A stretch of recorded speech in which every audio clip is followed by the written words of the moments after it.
Hello, hello, hello. How is everyone? Welcome back. It's a lovely Tuesday. I started stream a little bit late. Well, I started stream on time, but then the starting soon screen was there for a hot minute.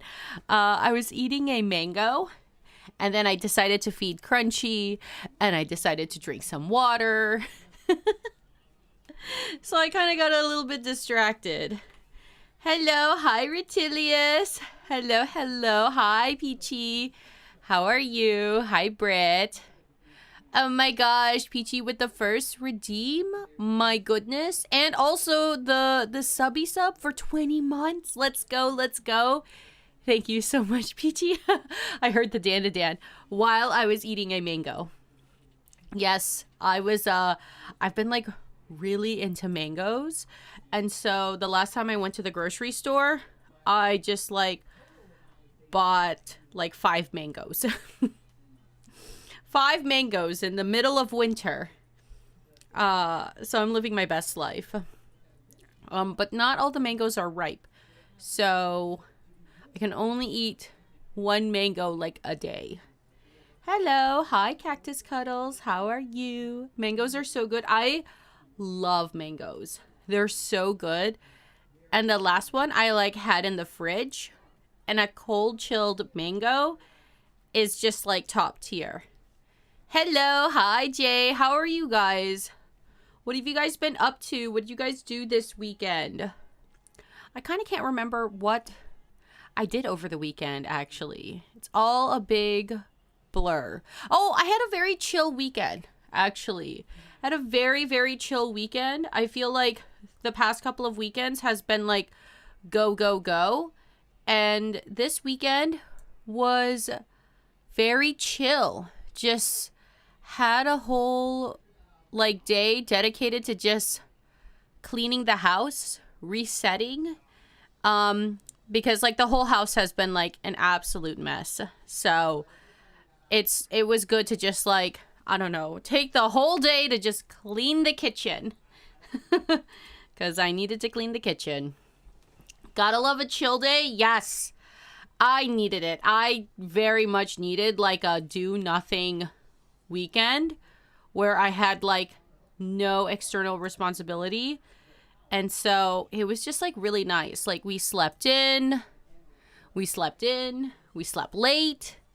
we watched TV.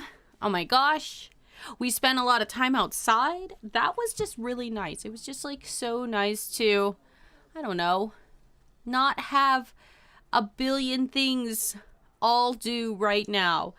And there was actually a couple of things that I could have pushed myself to do, but honestly, I've just been existing, and I'm just like, you know what? I really need this slow weekend. Really need this slow weekend.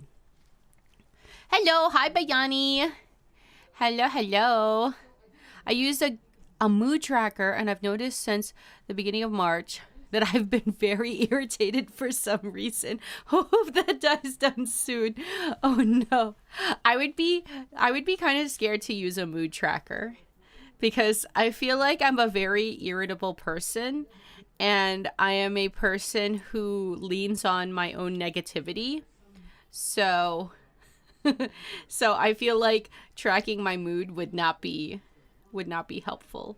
I have to like think of the positive, and then I'll be like, "Oh, I actually did have a good day. I'm just focusing on this one very, very small thing that irritated and annoyed me." But yeah, hope you guys are having a good Tuesday. We're going to keep it chill. We are going to see some pics, see some art, and then we're going to chat with hats. Because it's Tuesday. Tuesdays when we chat with hats. And what we gonna do? What are we gonna do? We're just going to talk about some art goals, art dreams, art aspirations. What's she up to? What are projects that Hats is working on? What are projects I'm working on? You know, just like a chill, chitty chat time. Talking about art and talking about things that inspire us and all of those sorts of things. So we're just gonna have some fun little small talk, you know. Let me pull out my camera because I actually made a blueberry matcha today and I was very proud of it. So I took a picture. I was like, ooh, you're such a cute little aesthetic drink. Here, let me pop out my camera. Here we go. Got my camera out. So I have an excess amount of blueberries in my kitchen and I've been wanting to make blueberry syrup for some time. And it's so easy to make syrup. So easy to make syrup. It's like 1-1-1 in the ratio. And it's basically just whatever fruit with sugar and water in a 1-1-1 ratio. And it's just so easy. I want to do it more often because I feel like having your own syrups is like the coolest thing ever. So I made a blueberry syrup over the weekend and I was able to get this like pretty blue. Oh, we really zoomed in. We didn't have to zoom in that much. It's like this like purpley blue tone. It kind of looks like my keycaps. Like when I look at it, I'm like, oh my gosh, wait, that purple and the blue from the blueberry looks exactly like the keycaps. But oh my gosh, I'm so freaking obsessed. I opened the matcha that I got from Peachy's recommend. I remember like back in November, Peachy had recommend this one matcha, Naoki, Naoki. I don't know how to pronounce it. Totally mispronouncing it, 100%. But it is good. It's good. It's delicious. Ooh, the matcha. Yes. I tried it out. I finally opened it up because I finished the last matcha tin. And I'm trying to reduce my caffeine. So only 1 cup of matcha, really looking at that caffeine level. But it feels really good to be drinking matcha again, guys. It feels so good. I feel like me. Like, I'm not gonna lie. Like, first trimester was brutal. Even part of second trimester, absolutely brutal. And something about, like, the past, like, 2 weeks, I feel like me because I'm drinking matcha again. I know that sounds so silly. Like, that sounds so stupid. Like, come on, like how can drinking a drink make you feel like you? But let me just say, like, making matcha in the morning is like such a morning ritual of mine that like not being able to do it for like the past couple of months has been so difficult. And I just like, I don't know, like having that lack of a morning drinky drink, like having, because there's kind of like a ritual to it, you know, like when you like make your coffee or make your tea or get your little drink or get your little water. And it's something that definitely like during my first trimester, I definitely did not have any sort of morning routine. The morning routine was death. I just laid on my bed like a corpse and stared at the ceiling. And I was just like, when will this pain be done? When does the pain go away?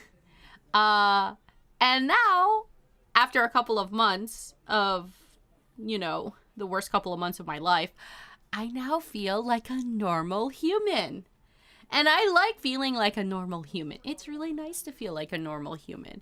What was the other thing that I did? Oh yeah, Jason and I, we went on a little walk down the mountain today, and we saw cows at the bottom of the valley.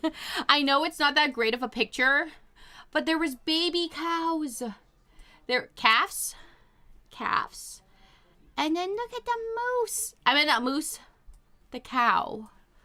Moose is not a cow. Cow is not a moose. A moose does not go moo. I don't know what a moose... I have no idea what the sound of a moose makes. Ah! I did it again!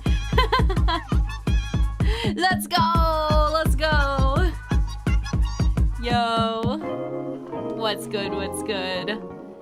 Thank you so much, Ace, for 22 months. Thank you so much, Ace, for the subby sub. We love it. We love it. I hope you're having a pretty good Tuesday. Thanks so much. I love the cows. Yeah, the cows were so cute. They're not normally in the valley below us. So, like, we're on top of a little mountain, hilly/mountain. And at the very bottom, there's this, like, valley. And normally the valley is just, it's, I don't know, there's no animals. But today, there was just a bunch of cows. And I was, like, literally surprised. I saw this mama cow and these two babies. And you can see that the mama cow is, like, staring me down. Because I don't think she liked that we were, like, getting close. Because, like, the minute that, like, we kind of drove to, like, see, hey, what's that? The cows were just, like, the mama cow, like, stood up and just, like, stared me down. And I was like, okay, we go no closer. That's it. Almost 2 years. Yo, that's freaking crazy. Yeah. 24 months. You're almost at 24 months. My goodness. LOL, the cows are adorable. The cows are really, really cute. There's like a couple of cows that like escaped. I don't know. There's always like a bunch of cows randomly roaming around. It happens actually more frequently than I would like to say. But they're all super fluffy. They're like really, really fluffy up close. And Crunchy always loses his bananas. Like Crunchy, I don't know. He goes absolutely wild. He sees a cow and he just wants to fight it. And I don't know what to do because that cow, one kick and Crunchy's KO'd. Like Crunchy is out of here. So try to get Crunchy and the cow to be separate. And Crunch Man, he saw these cows. Oh man. It was crazy. It was crazy because Crunchy, he lost his bananas. He went way too crazy for the cows. What was the other thing that I did this weekend? Oh yeah, we transplanted our tomatoes. I know this just all looks like greenery, but if you zoom in, the tomatoes are in little cubicles. They're in tiny little cubicles. And over here, these are the bigger ones. So these are the big boys. And then over on the other side of the tray is the tiny babies. Also, most of the tiny babies are peppers. Hello. Hi, Skipping. How are you? How's your Tuesday be going? The tomatoes are office workers. Yes, they are. They're office workers. Their job is to grow a flower and grow a fruit. You're chillax. That's good. That's good. Do you have a highlight of your Tuesday? Do you have anything that you'd love to share? I feel like today the highlight was eating a mango. I ate a mango before stream and it was so good. It was so good. Like eating a good mango, a creamy, delicious mango, it's like everything. My mood will like literally change. Tomato severance. Yeah. When they go outside, they because we take our tomatoes outside so they can get acclimated to the chill, to the wind. So they get severed when they go outside, and then when they come inside, they get severed back into their innie, into their outie. I don't know. Oh my gosh. I caught up on Severance. I watched all the episodes. I won't, no spoilers. Don't worry, guys. I won't say any spoilers, but I'm just so freaking excited for the next episode. Jay said, I just planted my tulip bulbs. And my general wildflowers. What are general wildflowers? Like just like a medley pack of like wildflowers. Now I really want mangoes. I need more vitamins. Yes. I don't know what mangoes have per se in terms of vitamins. I'm pretty sure it's like the sugariest of all fruits. Like if I were to eat like a fruit with more vitamins, I probably should not eat a mango. Wait, let me Google it. Now I'm curious. Let me just take my phone away. I am curious on the mango. Let me go here on this screen. The Google screen. Mango. Mango vitamins. Oh, what is the basic makeup of a mango? What does it say? Protein, fiber, mango.org.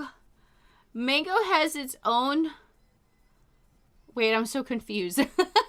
A fruit can just like have its own website. That's actually really hilarious. 2.7 grams of protein, fiber, carbs. Yeah, but like what are the vitamins? What's the other side of Google AI? Google AI says vitamin C, vitamin A, folate, vitamin B6. I wonder what like the pie chart is. I didn't know mangoes had a PR form. I didn't know either. Wait, the other questions on Google is mango okay to eat every day? These are questions I need answered because I have been eating a mango every day and I actually don't know if that's healthy or not. I have no idea if it's like bad for me. Let's see. Which fruit is called the king of vitamins? What? Mango, known as the king of fruits, mangoes are excellent sources of potassium, folate, fiber, and vitamin A, C, B6, E, and K. Really? Is this a lie? Is this real? Is this real? Because I feel like in my head, mango is just made out of sugar. Like I'm just eating a fruit full of sugar. The king of fruits. What happens when I Google the king of fruits? Not Kingdom Hearts. King of fruits. Okay, well, AI Google does not think mango is the king of fruits. Apparently, AI Google thinks it's a durian fruit. But mango is right underneath. I've never had a durian fruit before. I would like to try a durian fruit. Like, I feel like that would be so interesting. So many people have like different like thoughts on durian fruit because I think it's like known as like something that's like a very polarizing fruit. A very polarizing fruit. But yeah, I don't know if I should eat it. Peachy says, my grandma used to say in Japan, bananas are considered the king of fruit. Really? Really? Why is that? Because I know bananas are like filled with potassium. What else? Couldn't tell you. Could not tell you the makeup of a banana. In my head, a banana is just like 100% potassium. But I'm pretty sure that there are other vitamins inside of a banana. It stinks and sour, but good. Oh, a durian? Have you had a durian fruit before, Skipping? Yeah, a lot of people say it's stinky, but I've never tried it. Never tried it. The king of fruits? Wow. Huh. I don't know why. Is mango healthy? Mango vitamins. I don't know. Maybe when Hats gets on, maybe I can ask her about mangoes. She always knows so many things about fruits and vegetables and animals. I feel like Hats would know the vitamin makeup breakdown of a mango.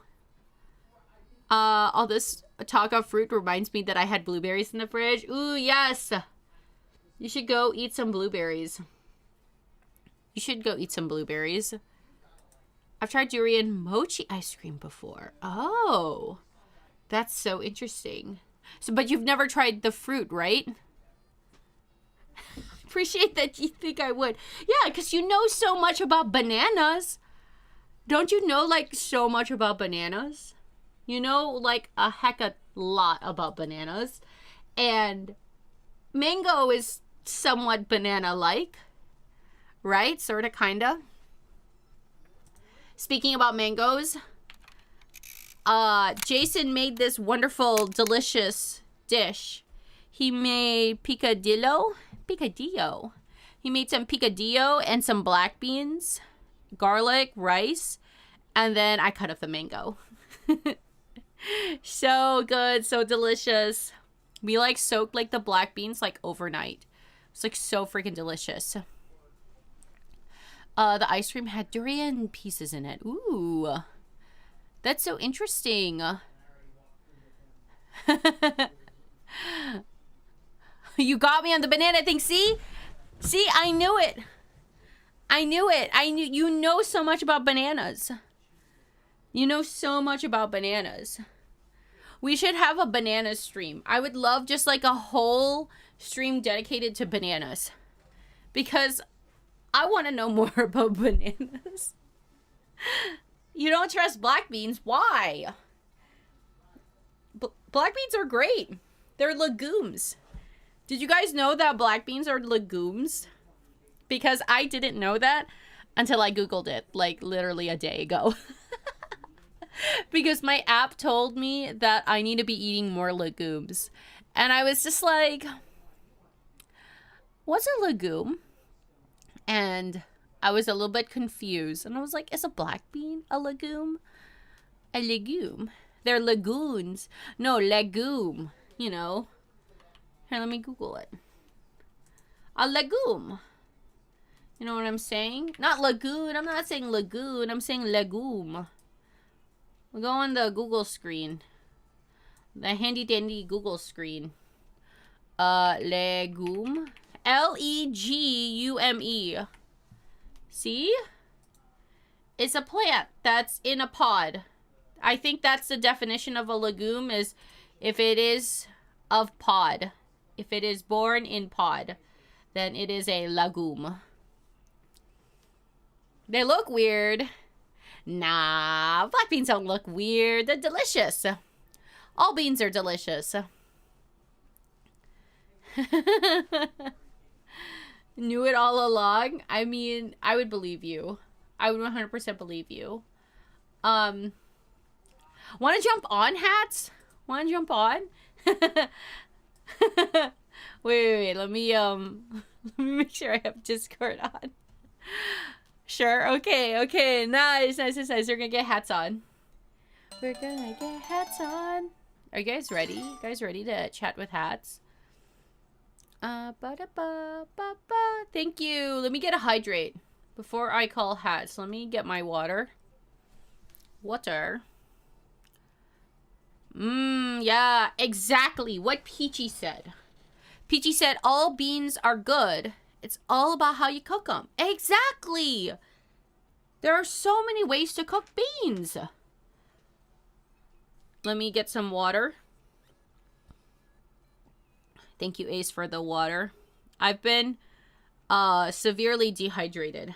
And I realized that a normal human is supposed to consume way more water than I have been.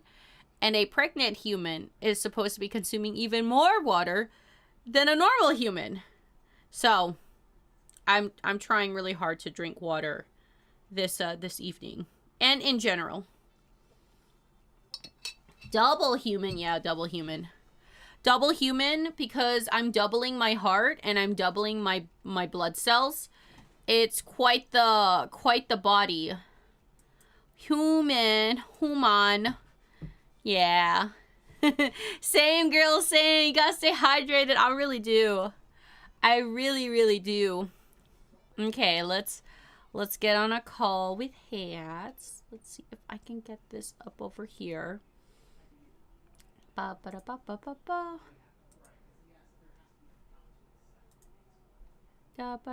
wait, I have to change my input device. There we go. Hello.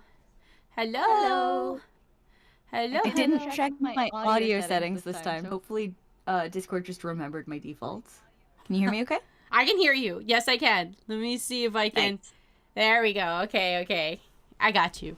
I'm hearing your walkie-talkie voice on Discord, so Hey. you might want to switch your audio input on there. Oh, thank you. Let me see. Of course. Just because I'm not directly watching the stream doesn't mean I shouldn't also benefit from the good audio. Is my audio different now? Yeah. Wow. Wait, say something? Say something. Whoa. I'm still on Discord call. Wow. Oh my gosh. I don't know why it doesn't default like on Discord. Maybe I have to go into my... Yeah, I have to like go into... Every time we go on a call, I have to switch it. That is annoying. I'm sorry. That's so annoying. You have to put up with that. No, I think there's just small little things that you can change. Like I probably can alter it in my settings. Like, do you alter anything in your Discord settings? When I'm not using my microphone because I'm paranoid, I remove the power from the microphone. So when I turn it back on right before stream, Discord always is like, "Hey, we detected a new device. Do you want to switch to it?" And I say, "No. You had the settings to begin with. Stop it."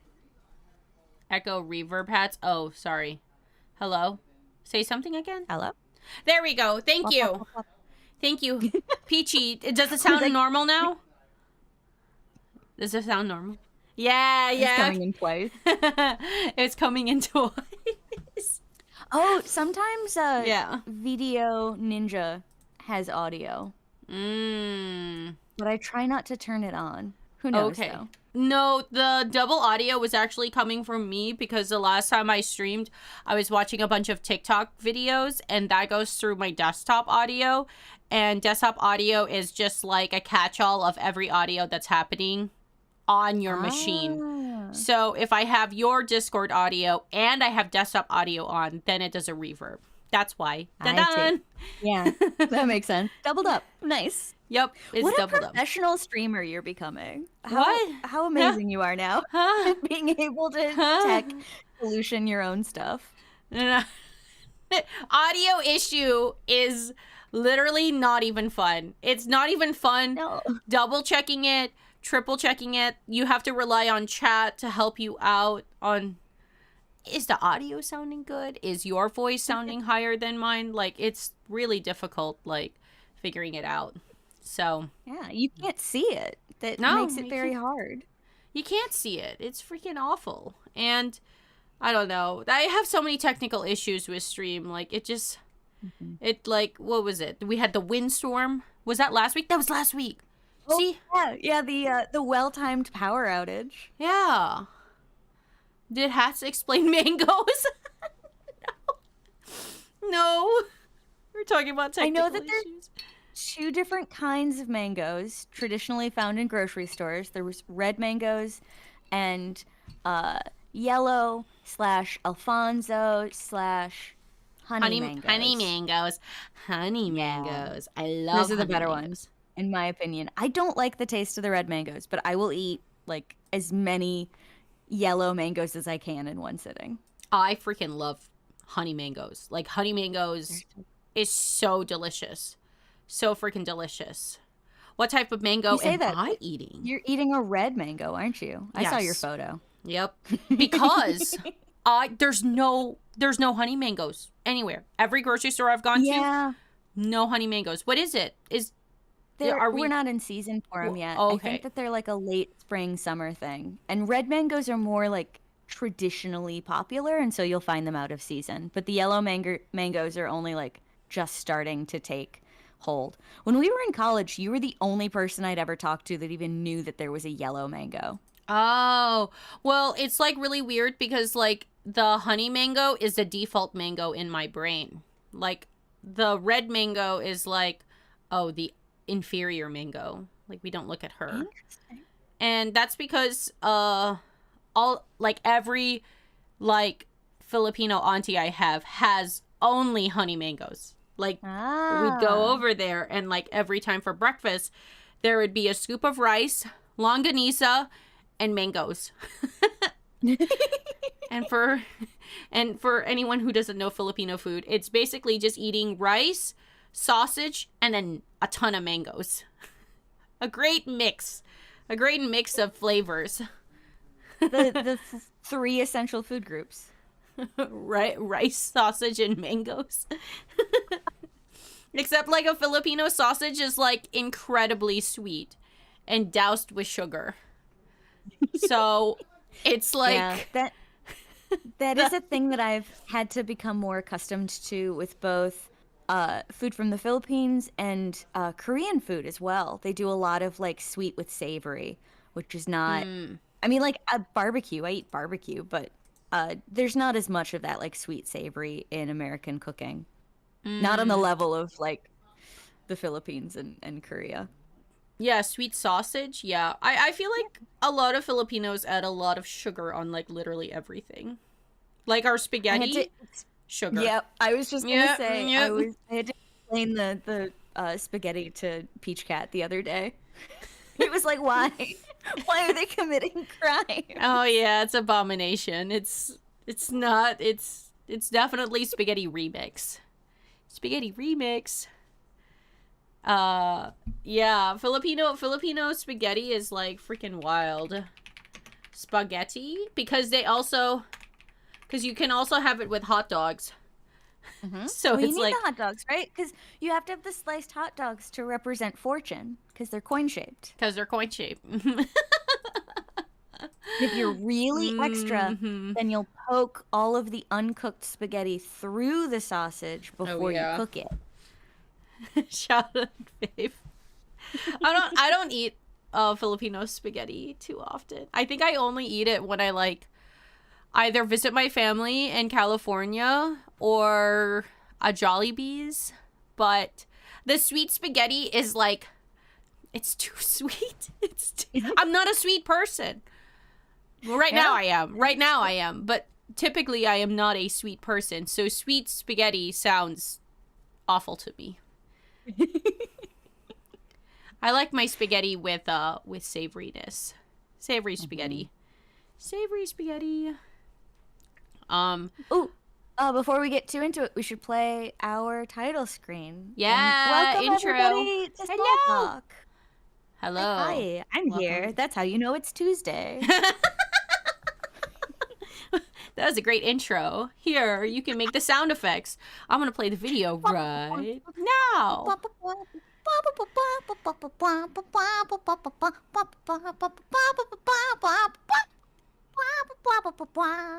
That was great. That was perfect. I have to completely make up the timing because I only see the stream on the lag that everybody else does. No, I know. Maybe there's a way that I could like Discord share something. You're gonna blow up both of our computers if we ever try to do that. Discord share? Yep. No, it's better this way. We need scuff. Everything I do is scuffed. Nothing is split. It's so bad. It's fine. We're here. We exist. We're here. That's the important part. It's the important part. And no lightning or wind have struck any trees yet. And no wind. They're still going, and that's all that matters. Yeah, I know. So, how's your weekend? How's your day? It's decent. I'm glad that the weather is getting better. The hour shift over this weekend, having silly American daylight savings time nonsense. The nice thing is that we have light later into the day, so that's awesome. I'll be real with everybody on chat. I am coming up out of a depression slump. I've lived with depression my whole life. I have just a slight chemical imbalance. I don't make as much of the same happy stuff as other people's brains do, and my little happy stuff janitor comes in and cleans all of it out of my brain faster than most people. And I lapse of medication. Don't stop taking pills that you're prescribed, even if you want to get things on a better schedule. That's a bad idea. So that was fun. But the important thing is that I'm on the upturn. Things are getting better. So thank you. So this weekend was nice because it was slightly better. Today was nice because over our lunch break, we went out to the garden center and bought some plants. And I have a Ooh, bunch of cheese in my house because I'm gonna make biscuits as a gift. And I made cheese. a huge thing of congee, although it's more appropriate to call it like white girl chili crisp chicken porridge. 'Cause it's so removed from an actual Wait, authentic wait, congee. white girl chili crisp. What? White girl Why? chili crisp chicken porridge. Why is it so far removed from conky? Well, it's technically congee in the sense that it utilizes a short grain rice and chicken broth and is cooked to a porridge consistency. But I can make no claims to that culture. I am very much a white girl, and I like to put a lot of white girl stuff in it. So I had a rotisserie chicken that needed to get used, I like to put a and lot of this is white the girl first. stuff in it. Yeah, it's usually like my go-to leftover dish. Like if we have rice in the fridge that needs to get used, I'll just make a congee out of it because it's really simple and it brings the life back to or brings the rice back to life really easily. But I mentioned congee in conversation over the weekend and Peach Cat was like, "Oh, that stuff's really good." And I was like, "Oh, okay. I'm just gonna make a huge pot of it." So I made it from scratch, like with the intention, no Wow. leftovers. And I essentially just made it as though I was making a chicken soup. like just oh yeah. Yeah, Bayani, I'm very white. What are you I talking am about? I'm You're like so green. You're so green, so okay. alphaba. Okay, you got me there. What's green on the outside and white on the inside? A kiwi! A A kiwi! moss. Oh, wait, what? No, wait, Kiwis sorry. are fuzzy on Sorry, the sorry, sorry, sorry. They're fuzzy on the an apple. outside. Oh, yeah, Bayani, that's apple. better. I was gonna say a mossy Okay, an marshmallow. apple. Well, I said a kiwi, which is just wrong. But it's Mossy marshmallow sounds better. The confidence of the kiwi, I just ate a kiwi. That's why. And I was just like, "Oh my gosh, I know this answer." I was yeah, thinking about the white center in a kiwi. See, I was oh, yeah, See? okay. See? It, See? that Kinda. that's there. It's I get there. it. Yeah, Kinda. give it to you. It's kinda there. But yeah, I just all I did was like cut up a bunch of celery and carrot and onion and garlic, and you saute that in the pot first if you're making like a Mmm. chicken soup, which is what I did, and then I threw a bunch Mirepoix. of rice and chicken broth in it. So that's like that's not Asian at all. That's just some nonsense. But then I dumped like a fourth of a jar of um like the good chili crisp. I can't remember the brand. It's Oh the wow. one that everybody knows though. The one And with the yeah, guy? The one with the guy on the yeah, label? Yeah. yeah, with like the nice shaped bottle. And It's a then yeah. little like a little hippie, but not quite. Yeah. And what else went into it? Just a lot of chopped chicken and a bit of soy sauce for salt. Yeah, I didn't even put miso paste in it this time. It was pretty much just chicken noodle soup, but instead of noodle, rice porridge. And it Mmm. is delicious. I made a huge amount. Most of it's in our freezer now. And it's great. I don't have to think about what to eat for lunch. I can just eat porridge like a Oh peasant, man. like a happy peasant. That's funny. I didn't know Kongi had so much chili crisp in it. Supposed to. Oh, it's not supposed to Normally, have.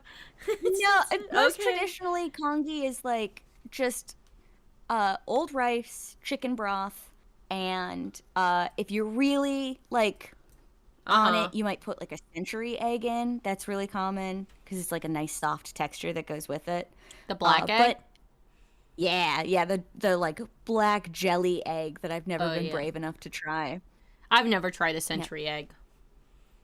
I The description instead, of the white it girl I am, I put a whole bag of frozen corn in my congee because I like the texture difference. is white girl ingredients like rotisserie chicken? Like is that what you Yeah. consider? I like your I think I I think rotisserie chicken can cross the divide, but yeah. I like your onigiri recipe with white girl ingredients. Thank you. I love onigiri. That's I should that's make from more. you. They Yeah. surprisingly, they freeze really well too. So you can make a huge amount of onigiri and wrap them up in like cling wrap and throw them in the freezer. What's the 10 top white girl cooking ingredients? Wow. Uh, What would it Pumpkin be? pie spice, first off, right off the bat, gotta be the pie spice blend. Mayonnaise, cottage cheese. Cottage cheese is really big in like the health food recipe space. Everybody loves blending cottage cheese in with their eggs to make like a protein bake. I found a lot of that recently. Um, ooh, what else? You got 3. I got 3. You got 3. Plain toast, just white bread, but probably like artisanal bread. Like if you would have asked me 10 years ago, I would have said Wonder Bread, but if you asked me now, it'd be like a thick cut sourdough. Not avocado. That we can't claim that. We might want to, but that's not ours. Uh, but the toast is the real white girl part of an avocado toast. What else? Ooh, string cheese. That's an oldie, but a goodie. Peanut butter. Corn, for sure, corn. Hot Pocket's not an ingredient, but my heart wants to say Hot Pocket, so I'm going to. Um, and then Capri Sun. I'm just gonna keep going with yeah, why not? Capri Sun. And lastly, oat milk. There's my 10. I like how Capri Sun and oat milk were like next together. Like It's the spectrum. There are 2 wolves inside of you. One is an oat milk and one is a Capri Sun. one is a hot pocket and one is not a hot pocket.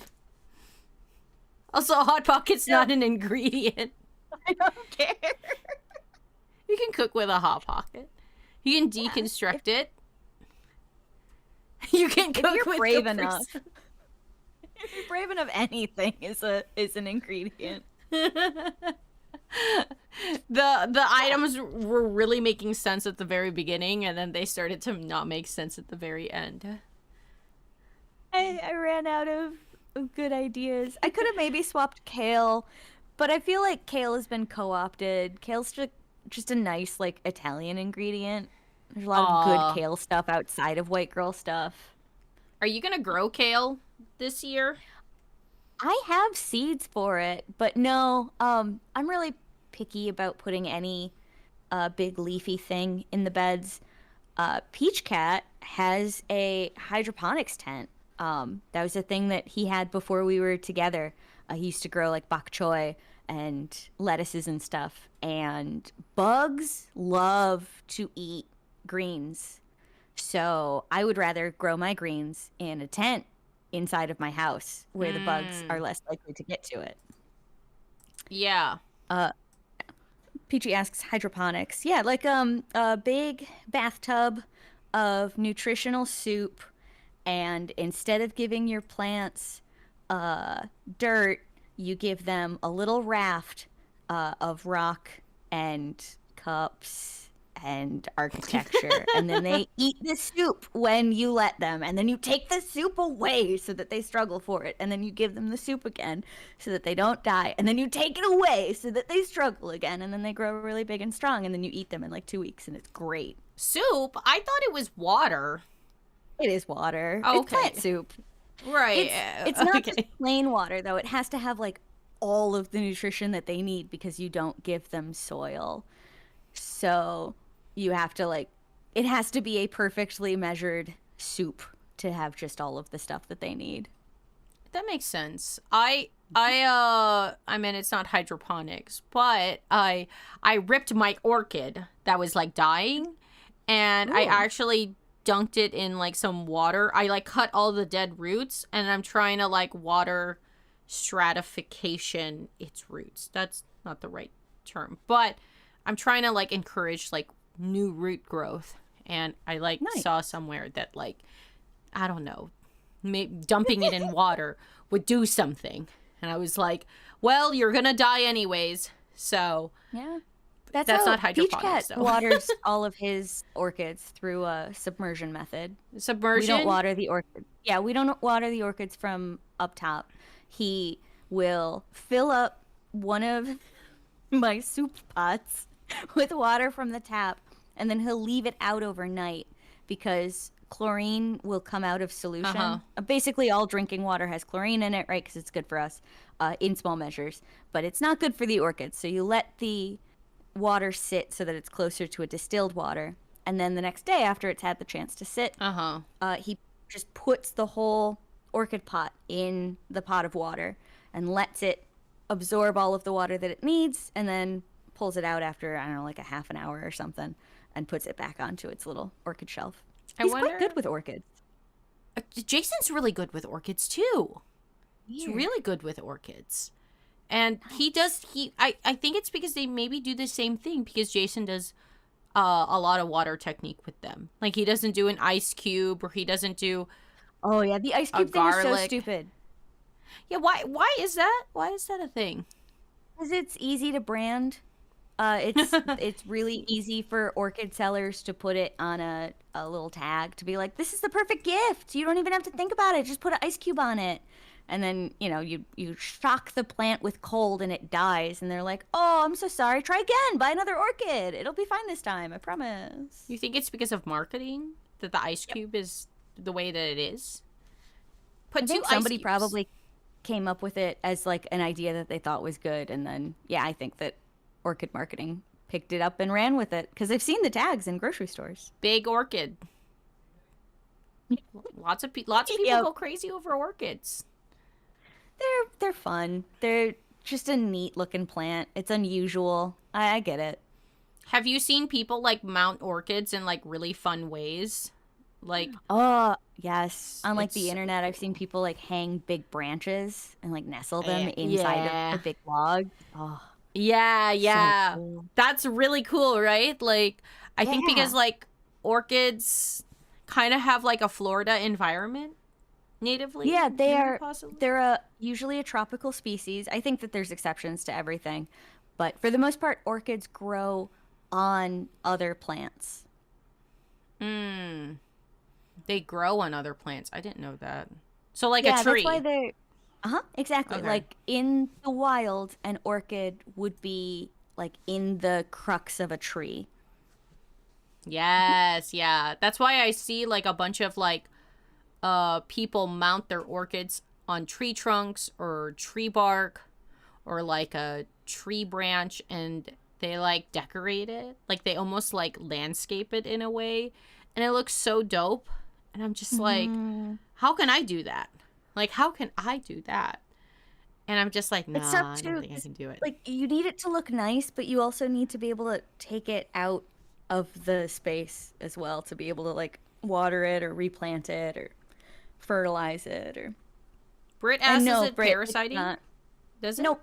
No? It doesn't take any nutrition from the tree itself. It's simply just like camping out there. This is a terrible analogy, but it's the first thing that popped in my head. It's camping. So I'm gonna say it anyways. Okay, it's like say it. if a Polly Pocket decided to live in like the curl of your ear. What? Yeah, if you just had like just a Polly Pocket just kind of living just in your ear space. Like it's just hanging out. It's hanging out, but it's not like grabbing your nutrients. No, he's not like Polly Pocket's not eating anything. Just like maybe holds a cup out every time you take a shower. Tries not to drown. Just like a little tiny toy just living in your ear. Yeah. My brain is really weird. It's why I'm good at like inventing TV shows. And the sleepier I get, or the longer time passes in a day, the weirder the brain goes. So. I appreciate your weird brain. Like Thank you. I appreciate your weird brain too. I like your brain. I like your weird brain. Hello, I hi Ari. Hi. Hello. Hello. Do you like that I just have spaghetti on the screen? No context. We're just like talking about a bunch of fruits and a bunch of orchids, and there's just like Filipino spaghetti on the screen.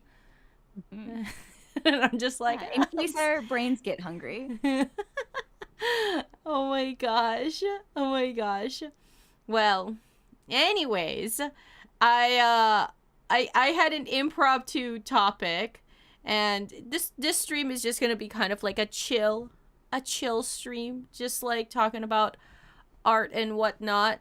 And so I was just like thinking about like what are different like art projects you're working on, or like what are some like other art things that you want to do, or maybe non-art things, just like some hobbies or some things, because I feel like I am like trying to like get back into trying to do something fun or wanting to like it again, because I feel like my relationship with art is just like bleh right now. Yeah, that's relatable. The always touch and go relationship with the creative side of oneself. Yeah, yeah. Just like what is it? A bunch of the like I haven't made any new art this year and I'm just like I just like I can't cough it. I can't like every time I like open up a canvas, it's just like blank.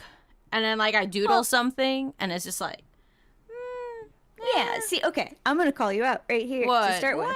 What? I think part of it is your definition of art, because I Oh. know for a fact that you made that Poggy or Pogu Pogu with his head through the piece of bread, like within the last what month or so. His head's just stuck in bread. Yeah, I will not Yeah. explain. Like that's art. That qualifies. Yeah, You okay, have to- okay, true. You have to make space to give yourself every win you can, especially as an artist, because okay, so this is like an old soapbox of mine, but the thing that makes it good at art is the ability to look at the things that we do and identify what needs improvement. You to continue to get better at art, you can be an artist without this, but to continue to push yourself to get Right. better and better, you have to have that tiny editor inside of you that says, "Oh, that looked weird," or "Oh, I could redo that," or "I don't like how that turned out." That voice can get way too loud, and you're constantly encouraging the voice to show up when you want to know what to fix or how to make things better. But I don't think that we spend as much time telling that voice to shut up and just enjoy like finger painting or just celebrating the bad or the weird or the wonky. That's been a big thing that I've been trying to focus on this year, especially, is to just make stuff and make it fast and then move on, and don't let myself think about it too much or perfect it too much, or just keep moving. Kind of outrunning the inner critic, I think, instead of confronting it. I could do better, but outrunning it is working for now. So. Outrunning it. What a verb. No, I feel that. The editor in my head is replaced by a little gremlin to draw fictional women kissing. And I don't think that's leaving anytime soon. I love that little gremlin because I appreciate all of the ZZZ fan art that comes out of it. I need to get back to that game, actually. I haven't played it in a while. When was the last time you played? Oh, shoot. Probably Last year? A while ago. Months for sure. I played a lot for the first, like, month or so that it came out, and I got... Oh, I can't even remember her name. She's got the fun ponytails and the big stick, and she's very cute. And when she was up for draw, I got her because gotcha, of course. She was neat, and I needed an electric user for my team, and then life stuff happened, and I always feel guilty playing video games if I have other things I have to do. So, especially now with it getting warm and the garden needing time and other art stuff and commissions and projects, and yeah, I just never got back to it. No, I feel that. Like, I feel so guilty when I play video games. Like, I'm just like, oh, man. Like, I have to be doing something. I can't just especially if it's games. on my computer. Yeah. Do you like playing games on your computer, or do you like console? Oh man, I hardly ever play console stuff unless I'm traveling. Then I tend to like boot up the Switch just to make sure that I have something to take with me.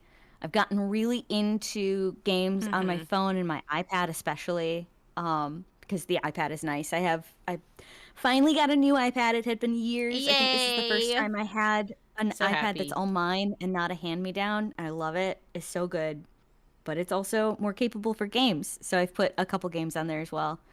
Um, I like gaming on my computer. I just I've I've had a disconnect with video games over the last year or so because I always feel like there's something else I should be doing. And I can get the same Mm-hmm. amount of satisfaction like knitting squares for a blanket as I can reaching an awesome run on Balatro. And so I want to do the blanket because then I actually get like a physical thing out of it. You get a I don't know. prize. Yeah. I miss games though. I do really like them. I will always keep up on the industry, but No, I miss games too. Like I feel like with streaming, it's always like really weird because a lot of streaming, like the space of streaming is games. Like when people think of like live streams, they associate it with playing video games. And now they hmm associate it with art, but primary, a lot of people think of video games. And so when people find out I'm a streamer, they're just like, "Oh, what video games are you playing?" And I'm just like, "Nothing really." hmm So, and like I feel like there's always like a pressure to like what's the game that everybody's playing right now? And like I feel I have this like weird relationship with like video games because I do stream, and so it's just kind of like, "Oh, like should I stream this game because it's like really really hype right now, or should I don't know, like play this game just for me, just for fun?" And then like it's like this like weird dichotomy with like when I do play a game for fun, it's just like, oh, but this could have been content.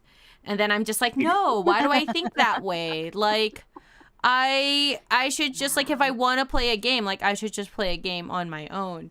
And it's like really weird like finding that balance or that relationship because I do stream and sometimes I do stream video games, so it's like really weird. It's weird. It's it's weird. so tough to let that urge to make content get in the way of just existing. It's Mhm. definitely something I've fought as well, so I get it. Yeah, and I feel like you can make content about anything. Like anything can be content. And so I get very like weary of like making video game content. Like I'm like, "Wait, I'm not a video game streamer. I'm not known for my video game hot tips and tricks." Okay, I don't know what I'm saying. But I don't want to be known for like gaming or anything like that. So I don't hmm know, it's just weird. But I feel like I've had a better balance with games because like the only game that I'm playing right now is really Final Fantasy 10. And like that's just been nice to just like play that game and just like let it be only for stream. And then like I play Splatoon off screen. I got back into Splatoon. It's a good the playing Final Fantasy X I think is a good streaming game for you. I don't think that Yeah, it's there's for like me. one overall like good or bad streaming game. I think it's definitely like a person by person basis. I Oh think that yeah. one's a good one as a stream game because it's something that you're getting to relive that has like a personal connection to you. So there's a novel experience that you're bringing to it, which is your own experience and memories Uh-huh. of it. And then it's also like really nice to be able to share that with other people, to be able to explain why you care about it to other people and to be able to hear from Yeah. others what their relationships are with it. So that one makes a lot of sense. It's been really fun playing such a nostalgic game for me. But like also, yeah, to all the points that you said, like it's really really fun being able to like relive and play a game, but like there's people in the chat who've either never seen Final Fantasy X before or they're like Brandon and knows everything about Final Fantasy X. So, it's fun. I like it. I enjoy it. I feel like those Mhm. That's been pretty awesome. And also, like, I forgot so many beats of like Final Fantasy X, and it's been so long, so it's been like just nice to like play it. And in a way, like, it's kind of like a comfort game because I know everything that's gonna happen in the game. Like, it's not like a new game, it's not like a viral game, it's not like, oh my gosh, you have to play what is it? What's that Stardew Valley that's made by Pushin creator? Mystria. I have Mystria. no idea. Mystria. Oh, Tales of yeah, Mystria. Tales of Mystria. Yep. Yeah, because there was an update.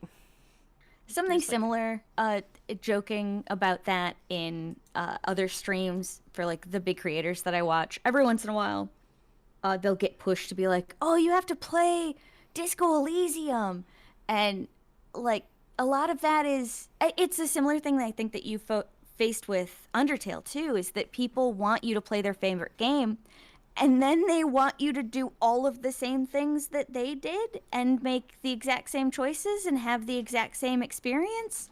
And Right. that's nice, but that's not how that works. And so at least with playing something like Final Fantasy X, it is authentically you. It is your experiences that you are bringing to it. It's your choices, it's your perspective.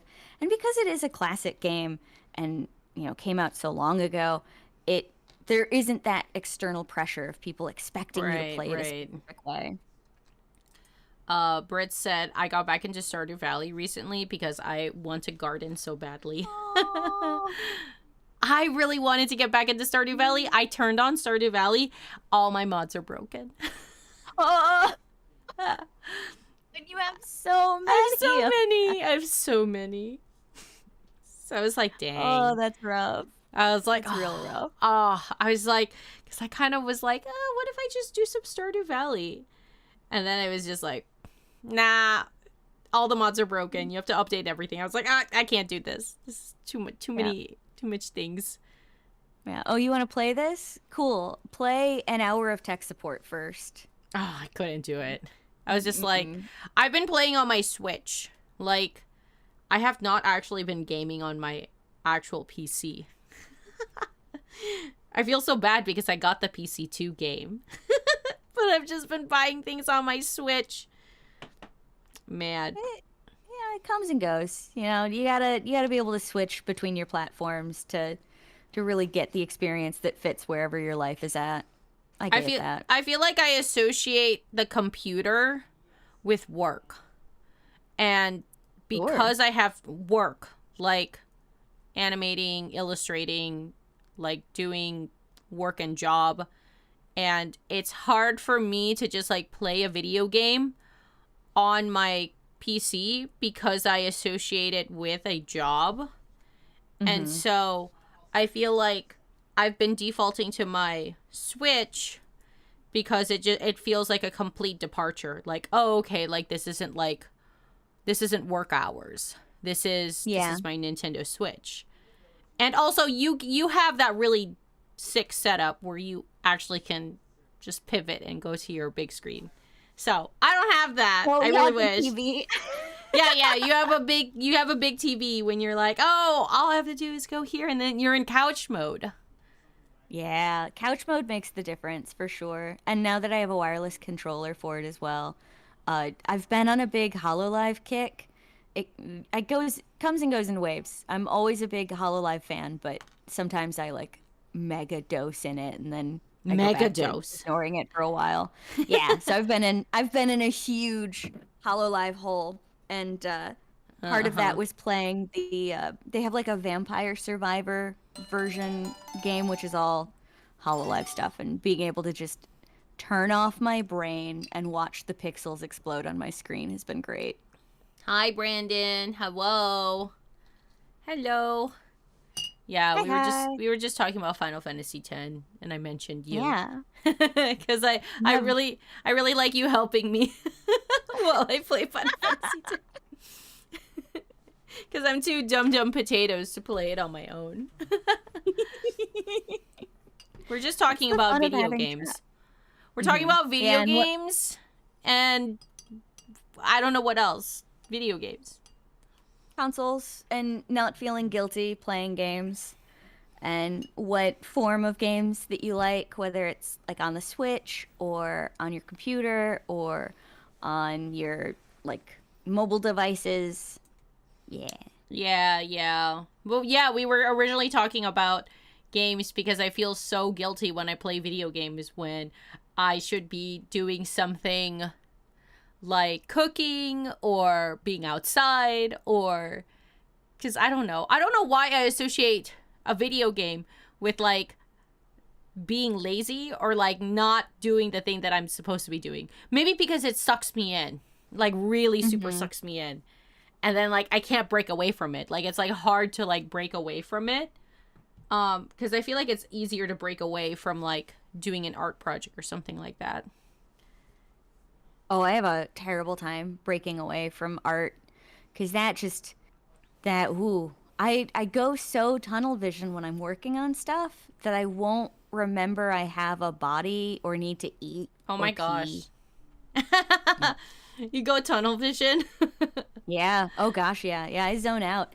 And then I'll get to a point in the art piece where I have to like be more conscious, like make more like editor decisions than art decisions. And when that happens, it's like you know the camera effect that they use in Severance when they're in the elevator? It's like Oh, that. It's the like the world dolly, shift. the dolly Yeah, the effect. dolly zoom. I love it. It's so Bing. good. But Have that's you what it watched feels like. Severance? I have because you mentioned it on stream, and I was like, I should check that out. And now I've watched the entire first season, and then I Yes. watched the first episode Yes. of the current season before starting stream.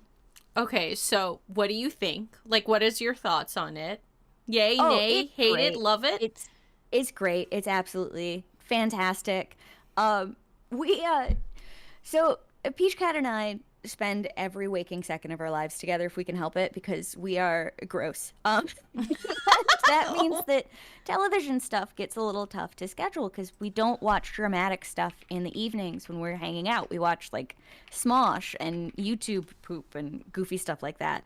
So I've wanted to watch Severance, but it's a dramatic show, and I wanted to watch it kind of with Peach Cat, but I also didn't want to like compel him to pencil it in on the schedule.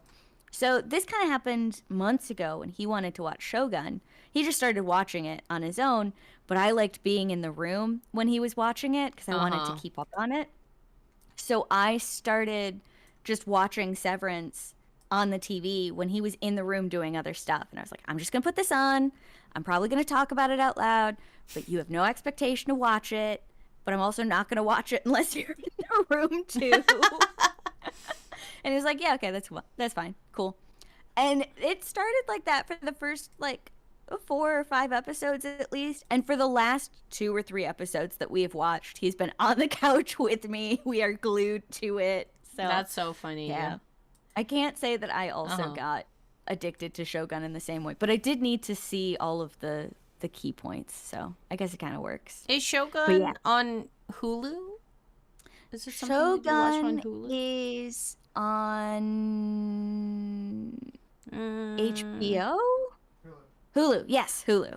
okay, Yes. okay. It's okay. That's the show that Jason was like working on ads on, and then he was like, "We should watch a show. I feel like you would like it." And I was like, It's "Oh, good. okay, yeah, It is legit good. Yeah. okay, okay." Recommend. Writing that down. Writing that down. I'm a Um. little bummed that they decided Mm-hmm. to make a second season. I'm interested to see where they go with it. I love the production value and I love the actors that they have for it. So I'm hoping it's good. But the book that it's based on was just that one first season. So little trepidatious to see what they do with it from here. But fingers crossed. So when you watched the first episode of Severance, like, did you know anything about the show, or did you I just like jump knew into it? I knew the basics of the split thing, Oh, okay, but okay. I didn't know anything else other than that. I didn't know anything. So when I watched that first episode, I had no idea what it was. Like I was avoiding spoilers like pretty Nice. aggressively. So like I had absolutely no idea. Yeah, that's basically what I did to Peach Cat, and I think I explained halfway through the first episode how the like procedure had been done to them, and this is like the perspective that they were reflecting in the show. I really want to watch like making of stuff now though, especially after the first episode of the second season, because the camera stuff that they're doing is fantastic. And Oh yeah. I need to know how they are compositing these shots, because I know that they have to be relying on like 3D, like digital composition stuff. But yeah. I actually think that a lot of the sets in Severance is like for real made. Like the when they're running around in the maze of hallways to get to their Mhm. different departments, that's all made for real for real. So Mhm. like when production has to like shoot in design and optics is O&D, right? Mhm. Optics and design. Yeah. They have to actually travel from optics to design, and they have to travel to MDR, like physically. That is so So good. it's actually a Yeah. for real maze. The running shots are amazing. Anytime anybody is running in those halls, it's very impressive because they're doing it trackless, or at least you don't see tracks, and you can't have an actor running on tracks. I think it would be a tripping hazard. So that stuff is really fascinating because I'm assuming you'd have like a guy on the cart manning the camera, and then you'd have to have other people responsible for actually Mm-hmm. rushing the cart around, which is wild. There is one shot in particular that the first episode of the second season opens on, which is kind of like akin to the Matrix shot, like the bullet time, just in the way that the camera switches around the character so quickly. Oh, right. Oh, is it drones? Oh, I forgot drones existed. Drones. Oh, Drones. Brandon. No, that Drones. of course. How else would they bank the corner so I fast? mean, I don't know how they Yeah. shot No, you're so right, Brandon. It probably is entirely drones. That makes a lot of sense. it. I feel like It you're also angry. explains. I am a little, yeah. I'm kind of mad I didn't think about it. I'm glad that it works so quickly, but it's also, oh, do you ever really want to know how a magic trick works? And then you Yeah. find out, and then you get mad because you were thinking, oh, I did this to myself once as a kid. I saw this like really cool bar with gemstones in it, and I watched the magic guy like flip the bar around, and the Uh-huh. gemstones went from being red to being like rainbow to being red again. And I was like, oh, there must be such an interesting, complicated mechanism within the bar that hides a gem switching so that they can flip sides when you don't see it. No, it's sleight of hand. They just twist the bar. It has all of the gems on it. It's just one side is red and one side is rainbow, and he just twists it when you're not paying attention, and it makes me so mad. Yeah, it's kind of like that. It just makes so much sense. Of course, it would be drones. And yes, I remember the masked magician. That's why he has a mask, because the community hates his guts because he shouldn't be telling people how to do things. I like when magicians tell me how they're doing it. I love it when they Yeah, spoil it. Like I want to know. I want to know how I they love do finding it. out. My dad was into magician stuff. Magic He tricks? like yeah, he did sleight of hand, and he had a couple tricks as well. And I learned a lot of that stuff at a young age. And then I was a monster in college. Anytime a boy would try to show me a card trick as means of flirting with me, because I would immediately just be a dick and be like, oh, I know how you did that. Oh, yeah, no, you Oh pocketed that man. diamond. It was a nice attempt, but you could work on your flourish in this part. Because I Oh. was mean. It's just mean. Oh man. Can you do sleight of hands like right No, now? not anymore. No, no, no, Uh no. I would have to practice it because it takes a lot of like muscle just memory, muscle right? memory over and over again. Yeah. Yep. I used to be able to do a couple really simple card tricks that deal with like splitting the deck in a way that it looks like you've put the person's card back into the deck, but Uh-huh. really you've like held onto a corner of it, and when you go to shuffle, you rearrange that card immediately to be on the top. Like some of those like subtle Uh-huh. shuffles, I still remember technically how they work, but I couldn't actually replicate them anymore. I'd have to practice a lot. I am so bad at like card tricks or any like magic tricks. I really tried. I thought there was a moment when I could be a magician, and you have to be really, really freaking confident. You got to do like That confident moves. And that is I'm not very incredibly confident. precious. Huh? The fact that you thought about being a magician for even like a minute is the cutest thing I've heard all day. Oh, yeah. Like it sounds like a cool thing to be a Oh heck magician. yeah. But then I like tried it and I was like, "Whoa. You got to be confident." I was like, "How you do what?" Did you ever go to the Magic Castle? No, I never did. Ah, that's one of the few Yeah. things that I got to knock off on my bucket LA. list. I'm really happy that I got that just once. Oh Oh. man. When I go to LA, I gotta go.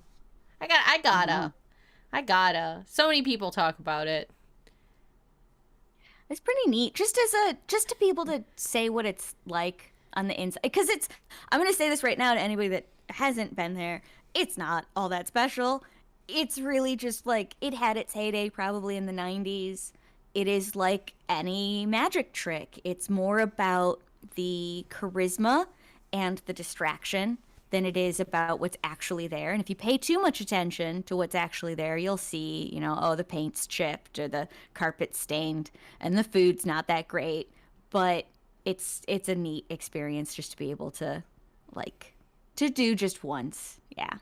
I like what Britt said. Finding out being a magician was a charisma based career ruined the dream for me. There's a lot of charisma that you It need to is. have. Yeah. Yeah. You've gotta like you gotta just like really lean into it. Mhm. I don't know how Yeah, you cuz up charisma. oh, I don't either. I know how to fake it, but what I don't know how to fake is the motivation to want to fake it. You mean confidence? Yeah. How do Like you fake confidence? I have to be either in like a high pressure situation, like, oh, it's an emergency and I need to step up and be loud so that I can help take, you know, control of a situation, then I can be charismatic for that. Uh-huh. Or if like a service dog, if you put a little vest of responsibility on me, and then I can be confident because then I have a job. But other than that, like nah, my charisma A is a. service dog. Service dog. Oh There my are many gosh. moments in my life I feel like I can relate to me being just a chipper dog in a little vest.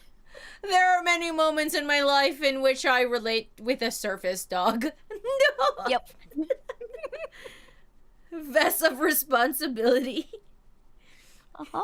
Oh yeah. Well, like okay, so when I'm having lapses in regulation and I'm in depressive moods, dopamine is like dopamine and serotonin are not just oh I feel happy now. They're actual like function chemicals. Oh. They're the fuel that gets you going. It helps you focus. It helps you get off the couch. So when I'm in a state like that, I have a really hard time maintaining concentration on what I'm doing or maintaining the state of mind to accomplish something. And I joked recently with my husband that like maybe I need to get like a little service dog vest or something to wear Oh my so that if you gosh. can tell that I really need to focus on what I'm doing, that you cannot pet me. You cannot break my work mindset. I have to do these dishes right Oh now my or else I'll cry. gosh. You just need And yeah, a do not disturb hat. I related to like the golden retriever you see at a grocery store that you really want to pet, but you know that he's working, so you can't. So you can't. Oh my Yep, gosh. you just like me for real. I just think it's so funny that like oh a golden retriever. Like why? Why? Oh my gosh. Oh, the older I get, the more I relate to dogs. Like, The yeah, buddy, I dogs. get it. Me too, buddy. Yep. I feel like the older I get, the more I relate to Nothing. Absolutely nothing. Maybe Squidward. Because he's so grumpy and agitated. I just get agitated at everything. And I'm just like, dang, dude. Like, I thought Squidward was like an awful person when I was like growing up. And then like as I've gotten older, I'm like just like, dang, like I'm just like irritated at everything. I have a do not disturb headphones I specifically wear for this. Oh my gosh. Like does it say that's so smart. Does it say like do not disturb? This is like just like there's big bold letters just like don't disturb me right now. Well, because great. Because when Jason's in a meeting, he does this thing where he goes like he just like grunts that I'm not allowed to go into the room. And I'm just like, okay, I wasn't even gonna go into the room. But we don't have like an auditory thing. He plays jazz really loud. Or and then I know, ooh, it's focus time. I shouldn't go in there because the jazz is playing, and that keeps me out. when he turns on jazz really loudly. Yep. Yeah. That's Anytime funny. the music is going, I'm like, oh, he's in big desk mode. He's concentrating. He's deep in the code mines. I like that's Peach Cat's concentration music. Mm-hmm. Jason's concentration music is when he plays Paris Disney's fireworks show music. Really loudly. Gosh, that's adorable. Incredible. He really likes his favorite fireworks. What? Does he like? Is that like his favorite show of all of the park things? That is one of his favorite music. shows. That is both a show and both music wise. It is one of his favorite performances because the Paris fireworks show has drones and they do like a choreographed drone moment in the sky on top of like Cinderella's castle or whatever, Paris version Cinderella castle, and it's like just way better than like I don't know, like Hong Kong Disney's like that is so show. Cool. Yeah, so he really and then they made like a specific Paris like rendition of like one of their I don't know. He's really into it. So if I hear Paris Disney fireworks shows really really loudly, I'm like, okay, not allowed to go there. He's focusing. But I don't have any focus music. Like, I don't have a specific thing that I play loudly. Yeah, I'm like thinking about it. Mine is Celestial Breakcore. Celestial? Yeah. Yeah, Celestial Breakcore if I'm in a good mood and I'm focusing, and Breakcore Lanecore if I'm in a bad mood while focusing. What the heck is Celestial...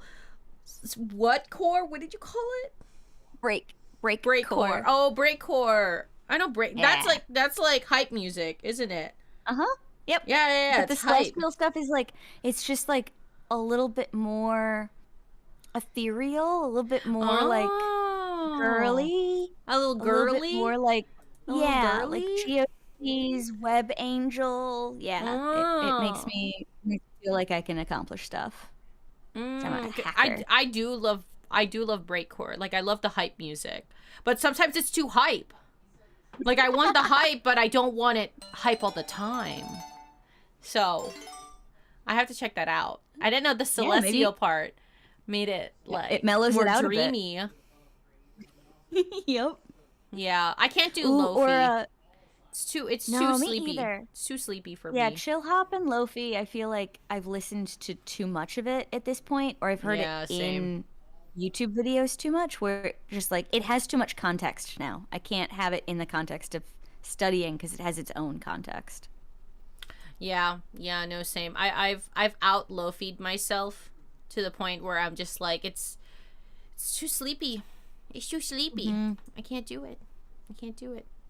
Oh, Brandon said early 2000s Dreamcast jungle and bass music. Yes. Yeah. Such a video distinct game jungle and bass. Good. Video game jungle. Yep. It is So a whole good. vibe. I It's a love all vibe. of the It's a weird vibe. playlists that YouTube gives me. If I Uh, see something weird and music related on YouTube, I will listen to it, regardless if I want to listen to music right now or not, just because I have to feed the algorithm to give me more like Miku shrimp music or the music that plays when you see an isopod or just Fruitiger Arrow based music for 2 hours. Like, I just, oh my more, gosh. please. Thank you. Not the music you see when you see an isopod. Like, what does that even sound like? It was such a good trend. I loved all of those videos that I found. Isopod? Isopod trend? It, the music that plays when, Oh, right. and it's just a whole like I don't know, like a group project that the internet agreed upon doing, and there's so many of them, and I love them all. We resort music helps me focus. Yes, Peachy, that's also one that Ooh, Jason blasts. It's either the Paris Disney fireworks or it's We Resort music. Like it's that's a good hilarious. one. It's hilarious how he just like pops back and forth between just those two songs. The Wii music is a smart choice because it's built to loop. Like you can just Yeah. listen to that over and over and over again, and you're not really going to We notice that music. it's been 3 hours. Yeah. I actually like I feel like I get into like a music mode or I'm either in like a podcast mode or a Twitch live stream mode or a like I feel like I alternate. Like I can't like do Mm-hmm. all of it at the same time. I have to like either only do music or only watch live streams to concentrate. It's like really weird. Do you fall into that in like day grouping? Like, oh, I've just been on a podcast kick, so for 3 days I've only been listening to podcasts. Or is it like, oh, I listened to podcasts this morning, so it's YouTube videos for the rest of the afternoon? I think it's like an era. Like it's like months. Wow, Not nice. days, not weeks. It's like a month plus. I think I'm like that with audiobooks.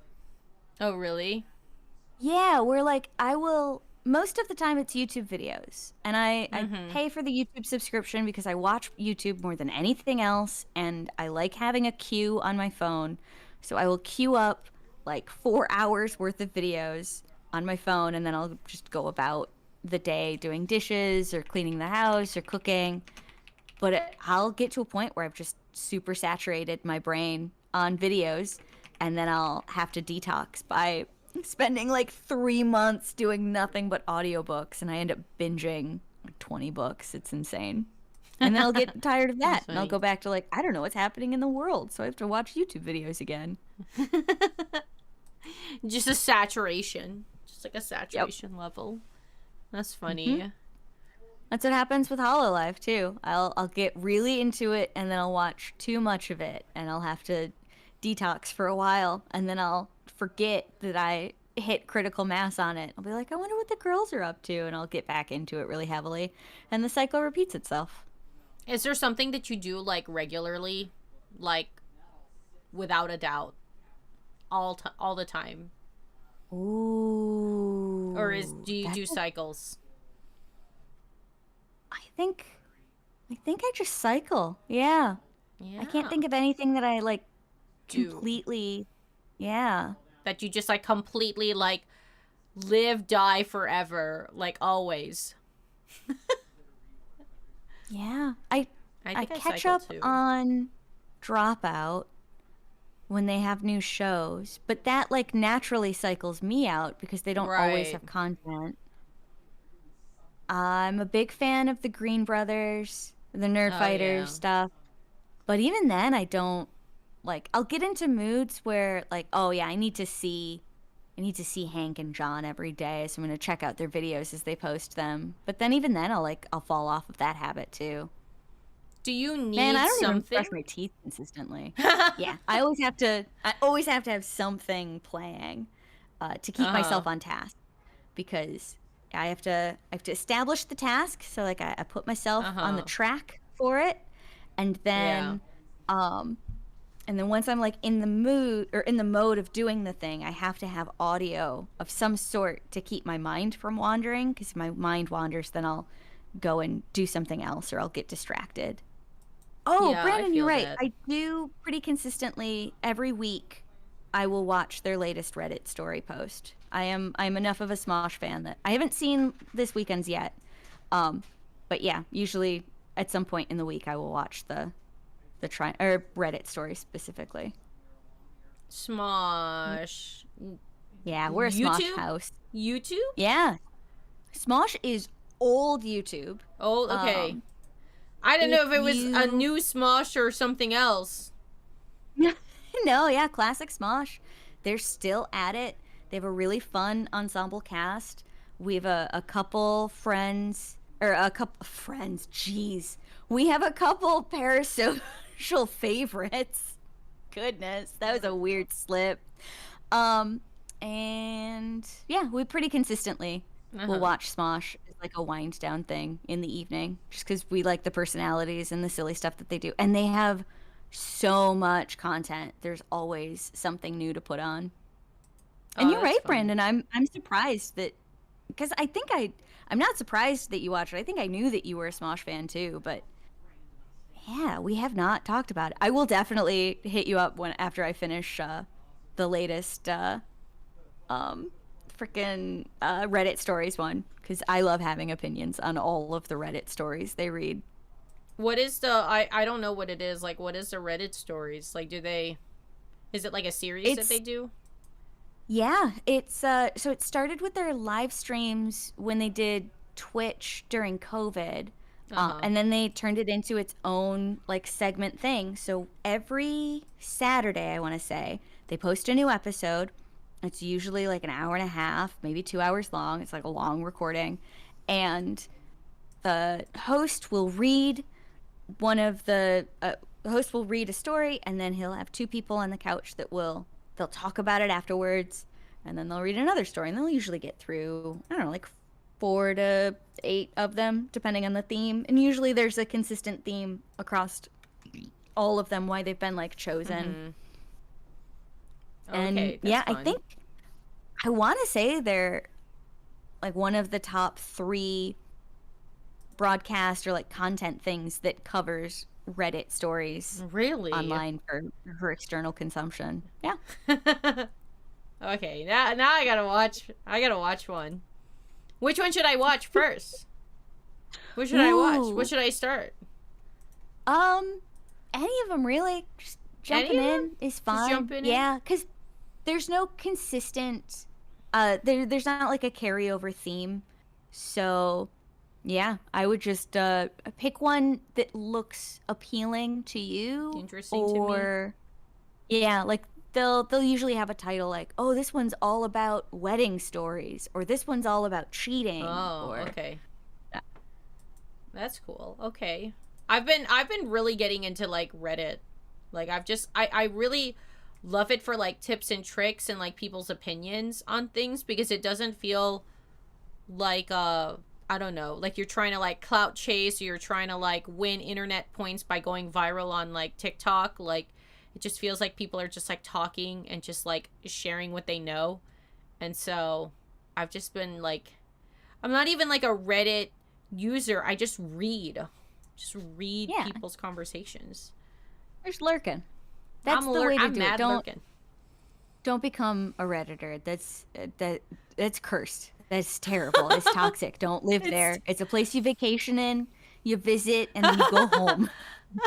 You vacation and you go home. I guess that's one way to Reddit think about is it. like, it's good for certain things. It's definitely where I go when I'm Googling something and I want an actual answer. I will usually end whatever my search result is with Reddit, and I'll get the best results that way. But I can't browse Reddit for more than 10 minutes, or else I will feel gross. You'll feel gross. Oh, Peachy, I like that. That description's perfect. It's like a zoo. You look at the animals, but you don't go in the cage. Yep. That's perfect. Oh my gosh, Peachy! That's hilarious. What the heck? Well, yeah, that's what's up. If I you only ever ever have go there for questions advice and about Reddit, tips.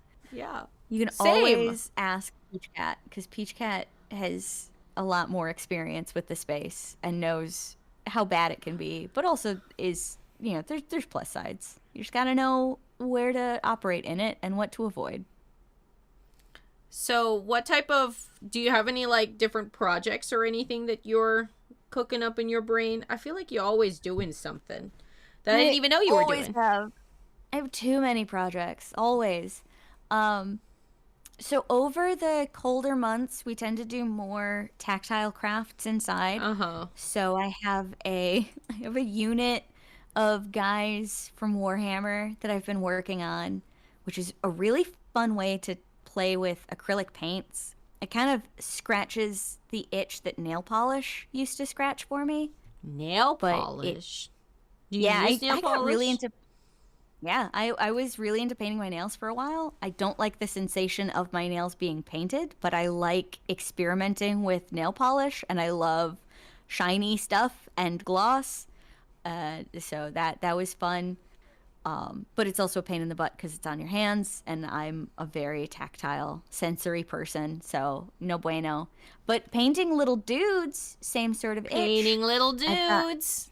Painting Yep, little I've got some dudes. really cool, uh, like it's essentially like these really specific, well-engineered glitters that are in a suspension medium, and you have to paint so many coats over and over and over again, which deposits the glitter in an even coat, and then the medium evaporates and dries really thin, and then you do another coat. And if you do it enough, you end up with these really cool holographic shifts of like, oh, it looks blue from one angle, and then it turns teal if you tilt it, like that kind Ooh. of stuff.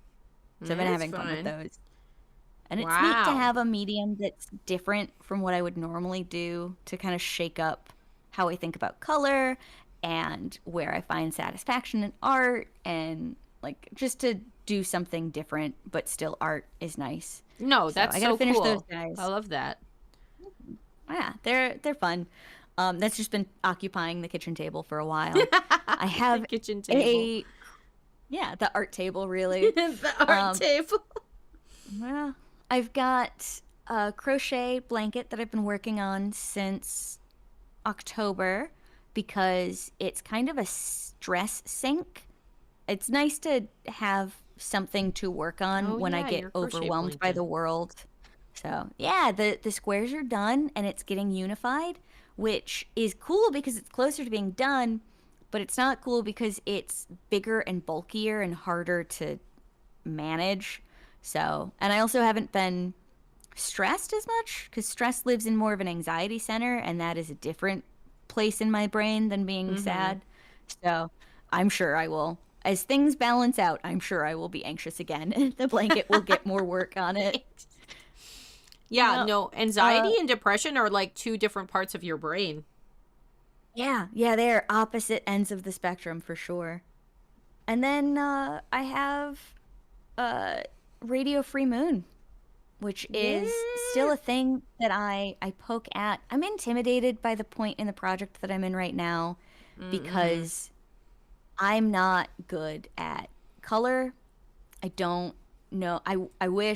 I wish I knew how to do like the cool abstract color wash stuff that you do. You're very good at digital color. Oh my And I'm gosh. I'm I don't. I feel like I'm just Oh, kind of you're like so nice. smacking my face on the iPad hoping that something pours out of my brain. Spat. That's so visceral. Yeah. Yeah. That's how Is it that feels though. Like, ugh. is that Yeah. So, like in one of your scenes for like Radio Free Moon? Like, is it just like trying to figure out like what the color is or what that look and feel is supposed to feel like? yeah, like I have a vague idea of I want it to have the same Uh sort of huh. dreamy, soft feel of a Sailor Moon nighttime cityscape, but I Yeah. don't know how to do that. Oh my gosh, yeah. Sailor Moon Cityscapes, there's a very specific like watercolor wash to it that like gradients from like so many different things. Like it Yeah, is I really, really think that hard. color requires a certain amount of chaos that I'm not used to with art. That's an interesting way to put it. Color. As Yeah, well, I'm classically trained in pen and ink and very distinct line work. So I definitely come out of a tradition of like a lot of pencil stuff first and really refine what you're working on. And then when you put the line down, that's how the line lives. That's what it is. Like really Right, shaping right. the difference between your negative and positive space. And it's very distinct. It's Yeah. very specific. And I do printmaking too, and lino is also very distinct and very different and like very strong distinction between where the light is and isn't. And color needs a Uh-huh. lot less of that. Color needs to Right, just right. exist aggressively. It needs to just be able to like sprawl and live, and I don't know how to tap into that in me quite yet. I can see that. I can see how like line art and like defining specific shapes and the look and feel of something like it is a different part of your brain, because I do agree that like when you go into like color, it is like kind of a chaotic, messy process, because like there's a lot of no rhyme and reason. Like Mm-hmm. you can get really heady about color. Like you can be like, "Oh, this is like the opposite side of the color wheel, and so I'm going to add some orange here and then blue here because like this is a tertiary palette." And I do not think that way at all. I feel like it is just vomiting a bunch of color on the page, because a lot of people ask me like, how do I do color? And it's something that I don't even know how to answer, because I feel like it's something that's kind of a cop out answer, which is just intuitive gut feeling. Just like, Yeah. let's add some purple. Let's add some pink. Vibes. Let's Very just strong vibe. let's just get the whole palette, squish it all together, and then let's go to the saturation wheel, and then let's just like spin the bottle. That's my method. Woo! Spin the bottle and make the colors kiss. Yeah, and I'm just like, ooh, I didn't even think about adding some orange. Yeah, let's add some orange.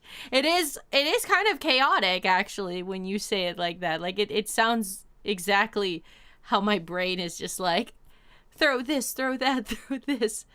And then That somehow is I need to very clean it up. powerful. If you ever want to color a background for Radio Free Moon, I'd Okay, be more than okay. happy to throw stuff at you. But also, I You would should I just would do the never line put art. a project on your lap. You do art for a living. You have enough work on your plate always. Oh man, dude, work has been like engulfing so much of like my creative brain space. Like I feel like it's the curse and the clutch of like doing art as your full-time job, and also as a medium to express yourself, because it really is doing art nonstop. And it's difficult to like, what's that like dividing line of like, this is my full-time job, this is what I do for work, and this is what I'm gonna do for fun. And it's like been tough to like divide that. And there are some days where it's like easier than others. But I feel like since my team at work is like kind of a skeleton crew, TBH, like we don't Mm-hmm. have like enough people.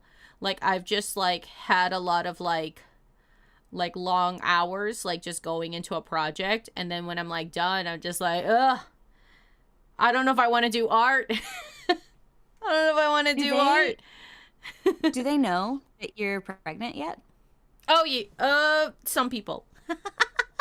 Okay, some but like some people at HR work. knows that eventually you're gonna have to peace out for baby time. Yeah, yeah, yeah. The people who need to know.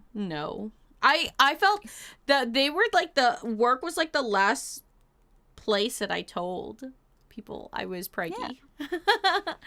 Because As it I should be. because I didn't know how to do it. Like I feel like there's a lot of like implications with like work, and I needed to Mm-hmm. like understand my benefits, and so I was just like, I don't don't want to tell work just yet. So I was silently suffering. Whole first trimester, I was just silently suffering. I was just like, oh yeah, I could totally work over the weekend. Yeah, I feel totally fine. Oh, no. Meanwhile, I was just dying the entire time. And I'm just like, it's just this project. It's just this project. We'll just make it through. Just make it through. But I feel like my relationship with work, like, it's been picking up. There's been a handful of different projects. And then, like, thinking through, like, I don't really have when work is done, like, I literally don't have the motivation to, like, work on, like, a bigger art piece. So, like, I find it's been kind of, like, difficult to balance, like, oh, man, like, I want to do an art piece, but I just, like, don't have it in me. And I recently, that like, bread illustration that you were talking about earlier in stream, that was kind of, like, a throwaway illustration. Like, I was just, like, let me just, like, do something quickly. Like, let me just, like, try to illustrate something top of my brain, and let me just, like, not think about it. And so, like, I just did kind of like a silly throwaway illustration. And somehow it made my brain feel better because I wasn't doing something heady. Or it's not heady, but, like, I feel like the stuff that I do for work can be so heady. And then, like, some of the bigger art pieces I'm working on could be very, very, very heady. And then I just needed something dumb, something zero brain cell. And then I did that pressure. Yeah, the pressure. Yeah. And so, like, I did that little doodle, and it was dumb and it was stupid, but it, like, made my brain feel better. And I was just like, maybe I should do more stupid doodles. And so, like, I've just been in this kick of just, like, just doing stupid doodles and not feeling this pressure to make this epic landscape illustration and, like, up the last illustration that because I feel like I'm competing with my own self to, like, make the next best illustration, like, make a better illustration than I did last time. And I feel like it's kind of, like, been messing with my headspace, because I feel like I, like, kind of start sketching something and I'm just like, nah, it's just not as dope as that last thing that I did. And so I get into this, like, swirly whirly headspace, and I'm just like, dude, like, what am I even doing? Like, I'm not even like finishing an art piece. And so I decided to do, like, little tiny comics, because I used to do comics like back in 2020, like, literally, like, 5 years ago. Like, I did those, like, silly simple comics. And there was something about that. Like, I was just scrolling through my Instagram feed, and I was just like, what if I try that again? It's not a new idea, but I was just like, I don't know, like, let me just try. And so I did a couple of, like, simple comics, and I was just like, oh, hold on. Like, these are stupid. These are dumb. It makes me happy that they're stupid and dumb. Heck yes. Yeah. Amazing.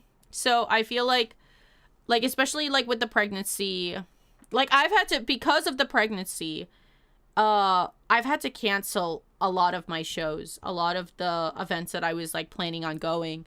And it also had made me need to rethink Pog Pals and rethink, like, where do I want my focuses to be? Obviously, never giving up Pog Pals, never doing that. That's silly. I would never do that. But it definitely, I've had to, like, kind of, like, reprioritize, like, where my head's been at on, like, what can I do? Because I feel like there's a part of me that feels sick all the time. Like, I feel sick all the time. And then, like, when I'm not feeling sick, I'm devoting all of my time to work. And I'm just like, what can I do with Pog Pals that doesn't stretch me too thin? And finding that balance of, like, what is too thin and what isn't has been a little bit trying, but I'm kind of experimenting with these, like, very, very simple zero brain cell comics. And I feel like this is, like, maybe the thing that I maybe want to, like, focus in a little bit more is, like, the zero brain cell comics. Because I'm just like, I don't know, it's silly, it's dumb. Silly, it's dumb. and It's nice it's easier to, to like, make. yeah, you're Uh-huh. having the art meet you where you're at instead of meeting a level that you think the art demands of you. Right. That's an interesting way to say it, because I definitely see it as I have to do something that can be of my capacity. Because right now I'm in a transitory state with like tiny human in my body, and I Yeah. just need to accept that that's the situation. This is the energy that I have. What can I do with the energy I have? And am I happy with the art that I'm making out of it? And I was just like, oh, yeah, no, I like it. So there will be more silly brain cell comics. Heck yeah. Oh, didn't you mention that you're gonna move away from TikTok shop stuff? Yeah, that was something that just like happened recently, and by recently I mean like yesterday. Oh my gosh, I hate TikTok shop so freaking much. It is such a terrible, horrendous platform. Specifically TikTok shop, not TikTok, TikTok shop. It is a horrible platform for somebody who's a small business person. And I need to put asterisks on that the small business person that I am quantifying as a small business is somebody who's like, how do I say it? Like somebody who's truly a small business. Like not a small business who's like seen in Target. Like not that type of small business. Not like I'm a small mom and pop, or I'm a small business and I'm like seen on Target. Like no. Like I'm talking like you get you get like a few sales like a month sort of thing. Like your operation is one person, like one human. Because TikTok shop is very, very demanding. It's like very, very strenuous when you get an order. There's this pressure that you have to ship out and perform almost immediately once you get that order.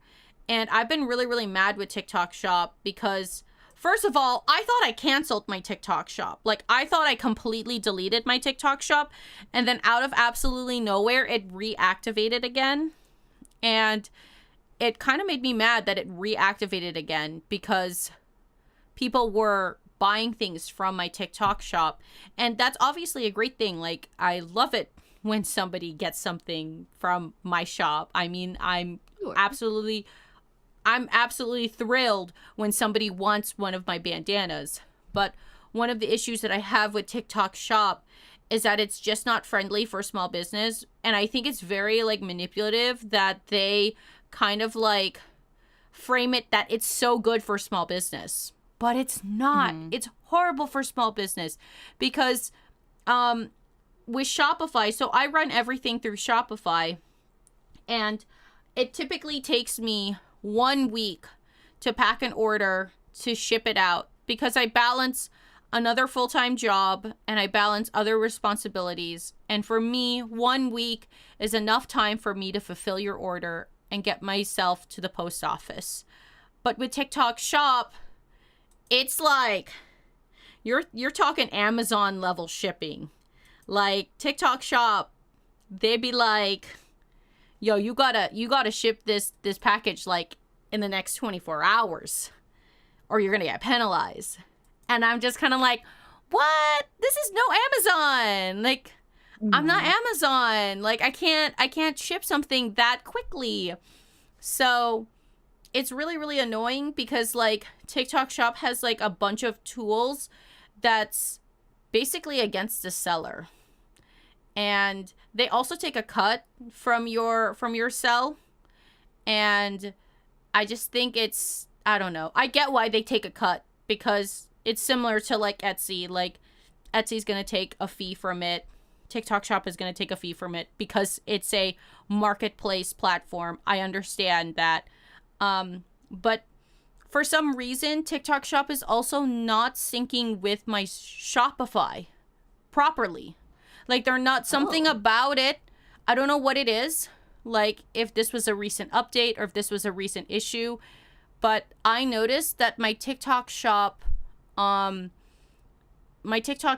my cells on it, they're not linked up properly on my Shopify. So I'm just kind of like, then what's the point of TikTok shop if it's not linked to my Shopify properly? Yep.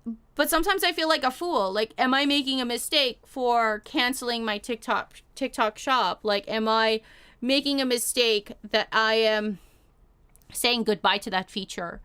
And that, you know, because it is a tool. It is a tool. I would not call it helpful, but to some other people, they might call it helpful. Hello. Hi, Dolce. Hi. It's a bummer because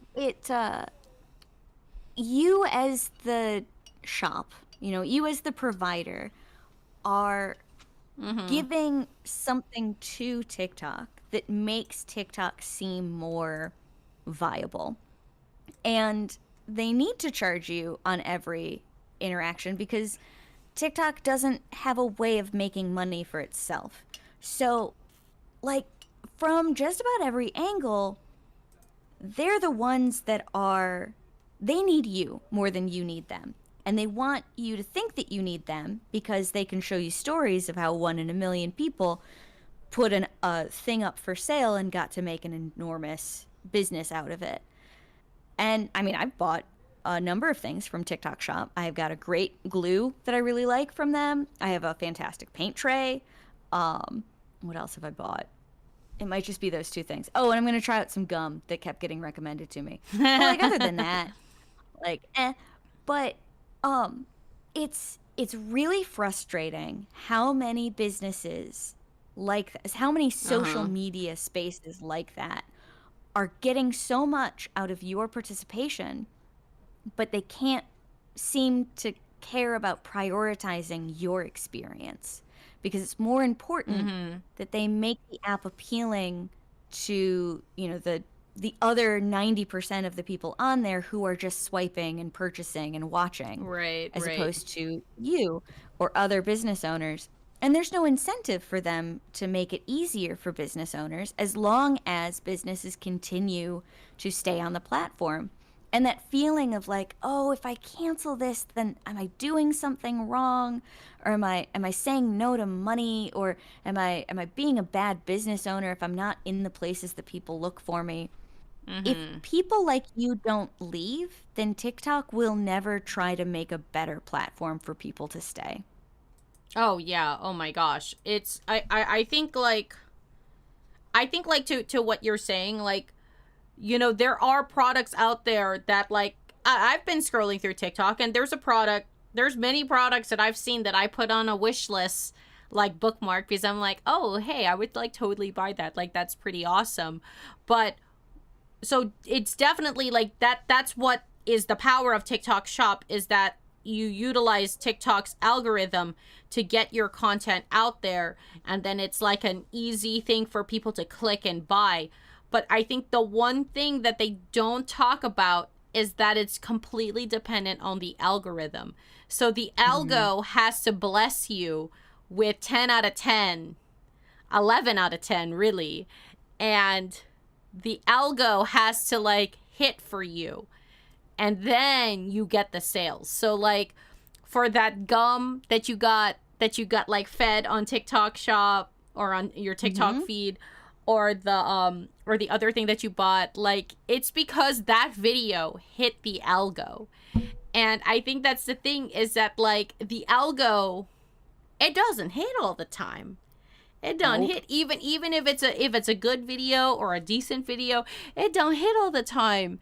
So you're feeding into this system in which you have to hit the algo lottery.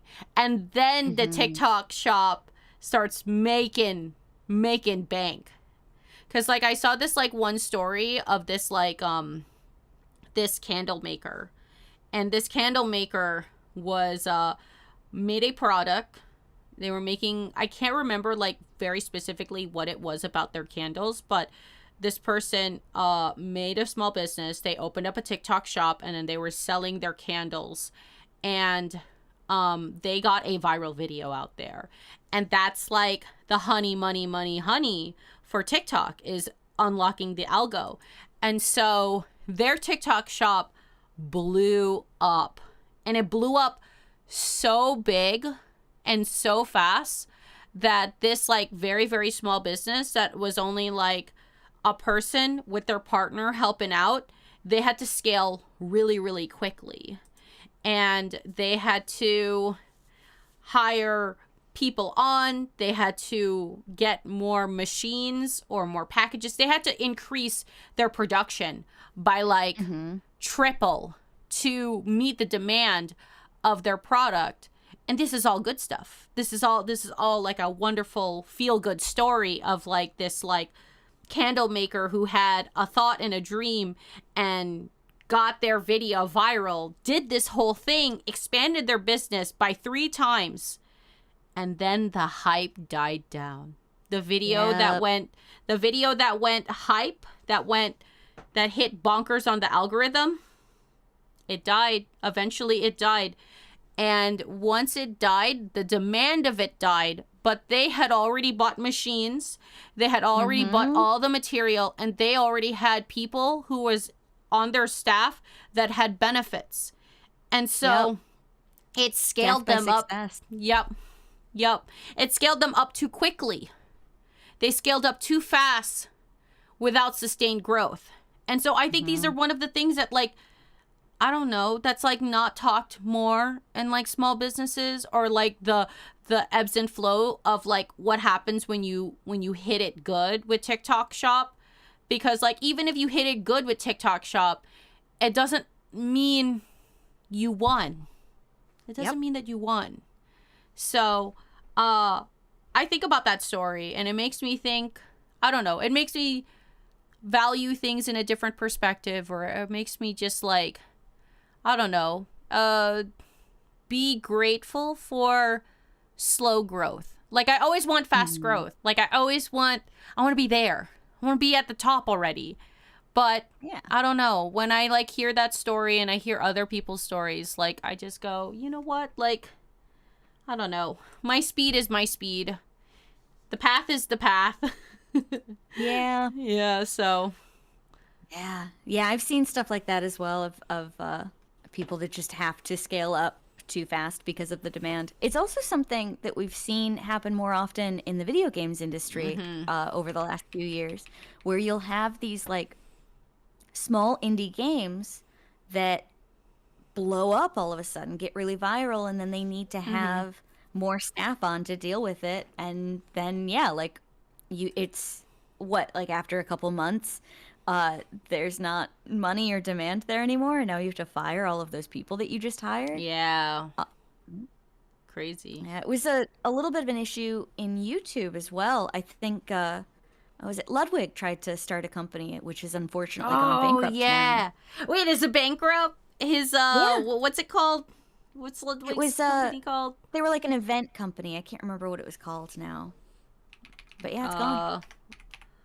Did he decide to kill it though? Was it him who decided to kill it? Yeah, because they literally had no money, and he was, I think, paying out off-brand. Of his own. It's called off-brand. Off-brand, yes. Off-brand. Dang, no way. Rest in peace. Dang. What a gamble too. And wait, not the website saying making cool stuff before we're dead. Oh no. I feel like that has a. Oh my gosh. Ouch! Not aged well. No, it does not. They tried. Well. I think it was a worthwhile effort. I think it's tough to do both building a sustainable company and making really fun, big, bombastic, groundbreaking events. I don't know that you can do both. Yes, because that's what Ludwig's known for, is his big events that he throws. And they're always like, always iconic, always trying to break the mold of like what could be done with a live stream. And German I love on that too. Yeah. I mean, like, Yeah. it's tough. It's tough. Like, I don't know how, like, Off-Brand was situated. Like, I don't know, like, the details of, like, how their company was structured in a way. But,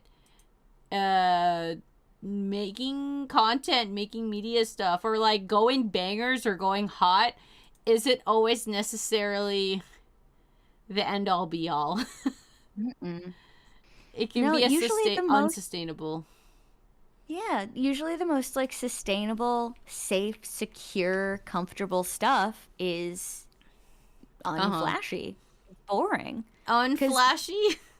Yeah. yeah, well cuz like the stuff that really like sticks around, it's a marathon, it's not a sprint, right? So you can't have Yeah. these big bursts of speed cuz you're going to burn yourself out.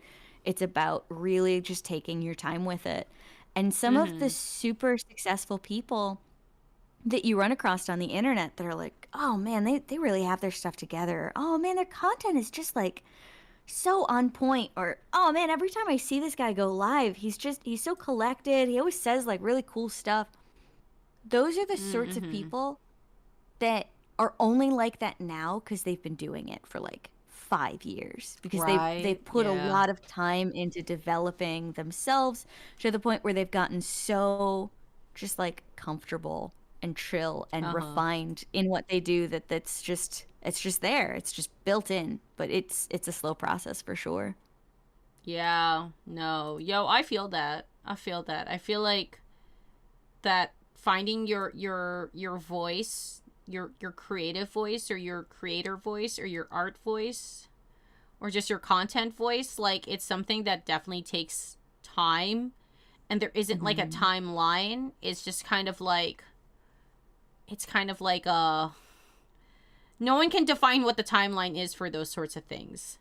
Because like Yeah. I feel like I'd be doing this for like quite a hot minute, but then I'm always reminded that I haven't been doing this for as long as some other people. Yeah, it's like it's long on your scale, but it's short relative to other scales. Yeah, yeah, and I feel that I feel that, and I think like I don't know. It this is all to say that like just because something goes viral, it doesn't. I think like everybody is always chasing viralness and always chasing that like that clout high. Hmm. Or if somebody big raids you, or if somebody like really famous like retweets or reposts one of your things that you posted, like it's always like a really really hype moment, but it's also like something that's so short lived Yeah. and Yeah. it just Also, like like, fleets away.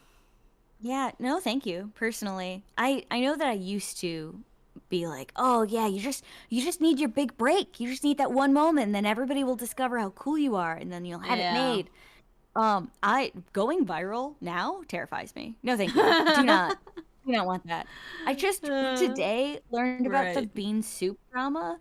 Did you Yeah. hear about that? I didn't know about the bean soup drama. I Bean didn't. soup? What what Yeah, is that? What is it it? was a like, like many things, it's just this like random thing that happened on a corner of TikTok. This woman made a recipe. Uh-huh. She was sharing a recipe for bean soup that's really high in iron, that's good for you if you're on your period. She's like, hey, here's this bean soup. I love this bean soup. Here's how you make it because I want to share this. And her comment section blew up. She Mm. caught the gust of wind that is the algo, and it threw her out there, and not for good Well, reasons. Her comment section blew up with people that were like, "That's cool, but I don't eat beans. So how do you make this soup but without the beans?" Or, "I can't have that form of plant protein. There's not enough animal protein in here, and that's actually not good for your diet. So how do you make it for animal protein instead of plant protein?" Or, mm. "I don't like beans. So how can I substitute?" It's just all of this like BS of like people being very self centered on how they're consuming the content instead of being like, oh, a video on beans. I don't eat beans. Skip. Next thing. This isn't for me. Instead, they're like, "This you made a thing that's not for me, and now I'm gonna make it your problem." Like, I don't want the heat. I don't need the internet knowing that I Oh exist man. because 9 times out of 10, it's probably gonna be for bad reasons and Ah, not even like justifiable so reasons, just crazy. stupid stuff. Yeah. I mean, like, that's like the, I don't know. That's, I feel like it's the one of the core cruxes of just the internet is the comment section, the toxic comment section. Like, I feel like there's like this certain threshold in the comment section where if it hits like only a certain hundreds or thousands, then it's all like all of your core people who are decent human beings.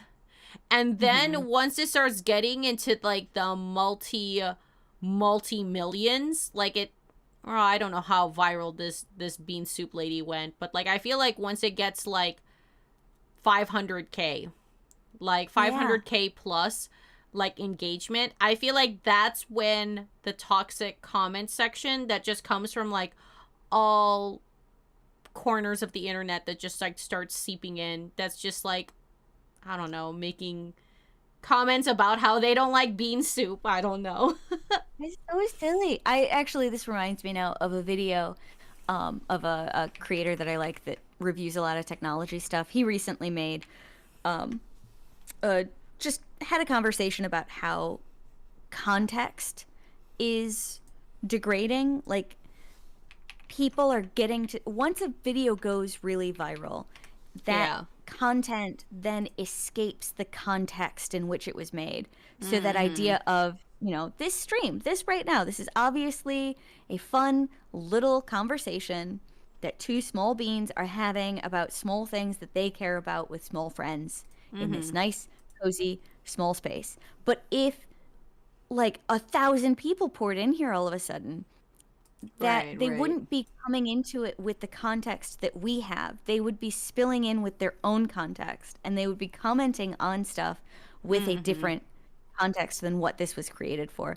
I'll find the video again and I'll throw it in the Discord if anybody is interested. Also, a good reminder that if you haven't joined our Discord yet, you should, because it's amazing. Yeah, it's a cute little space. I would love to watch that. I think that's so interesting because I think like I've never heard it phrased like that, where context is disappearing because so many things are taken out of context because of clip culture. Like, I feel like because of how viral a short form video, whether it's TikTok, whether it's an Instagram reel, whether it's a shorts, like, it's a short form video. And what's a short form video? It's a clip of something that's taken out of context. And so, like, it is an interesting aspect of, like, things are just taken out of context. And it's just, like, it's so dangerous to just see something. It's almost like just seeing a headline. Like, just seeing just a very quippy, very agitating headline that gets your blood boiling. And then it shows nothing of like what's actually happening, and it's dangerous because our brains need to understand fully the situation, not necessarily just highlight reels. Yeah, and it's really easy to get agitated on stuff when somebody takes just the loudest opinion in a thing and then throws that out of context into a broader conversation. Like, I don't think that that's healthy for conversations. Yeah, it's not healthy for conversations. I feel like it's very deductive, and it's I would never, like, no, getting like 1,000 people coming in, or like just like getting like a big flood of like people, it's also not good. Because they don't know what they don't know with here. I don't know, in a way, like, I actually really like how like small this little corner is, but like, of course, like, I definitely always want it to grow, but I get mixed feelings with raids. Like, I love raids, but it's like we have our little tiny corner, but that's how it grows. That's how a stream audience grows, is through raids. But I have mixed I feelings because know. sometimes the vibe is different when somebody raids it, and their community is Yeah. super different. I don't know. I'm gonna be a little controversial. Okay. Have you ever like been a part of a raid and then followed the content of the person that you got Oh, poured into and then actually like went back and watched their stuff again? I've done the reverse, where I've been part of a raid and I followed that person because it's a raid, and then I never watched their content again.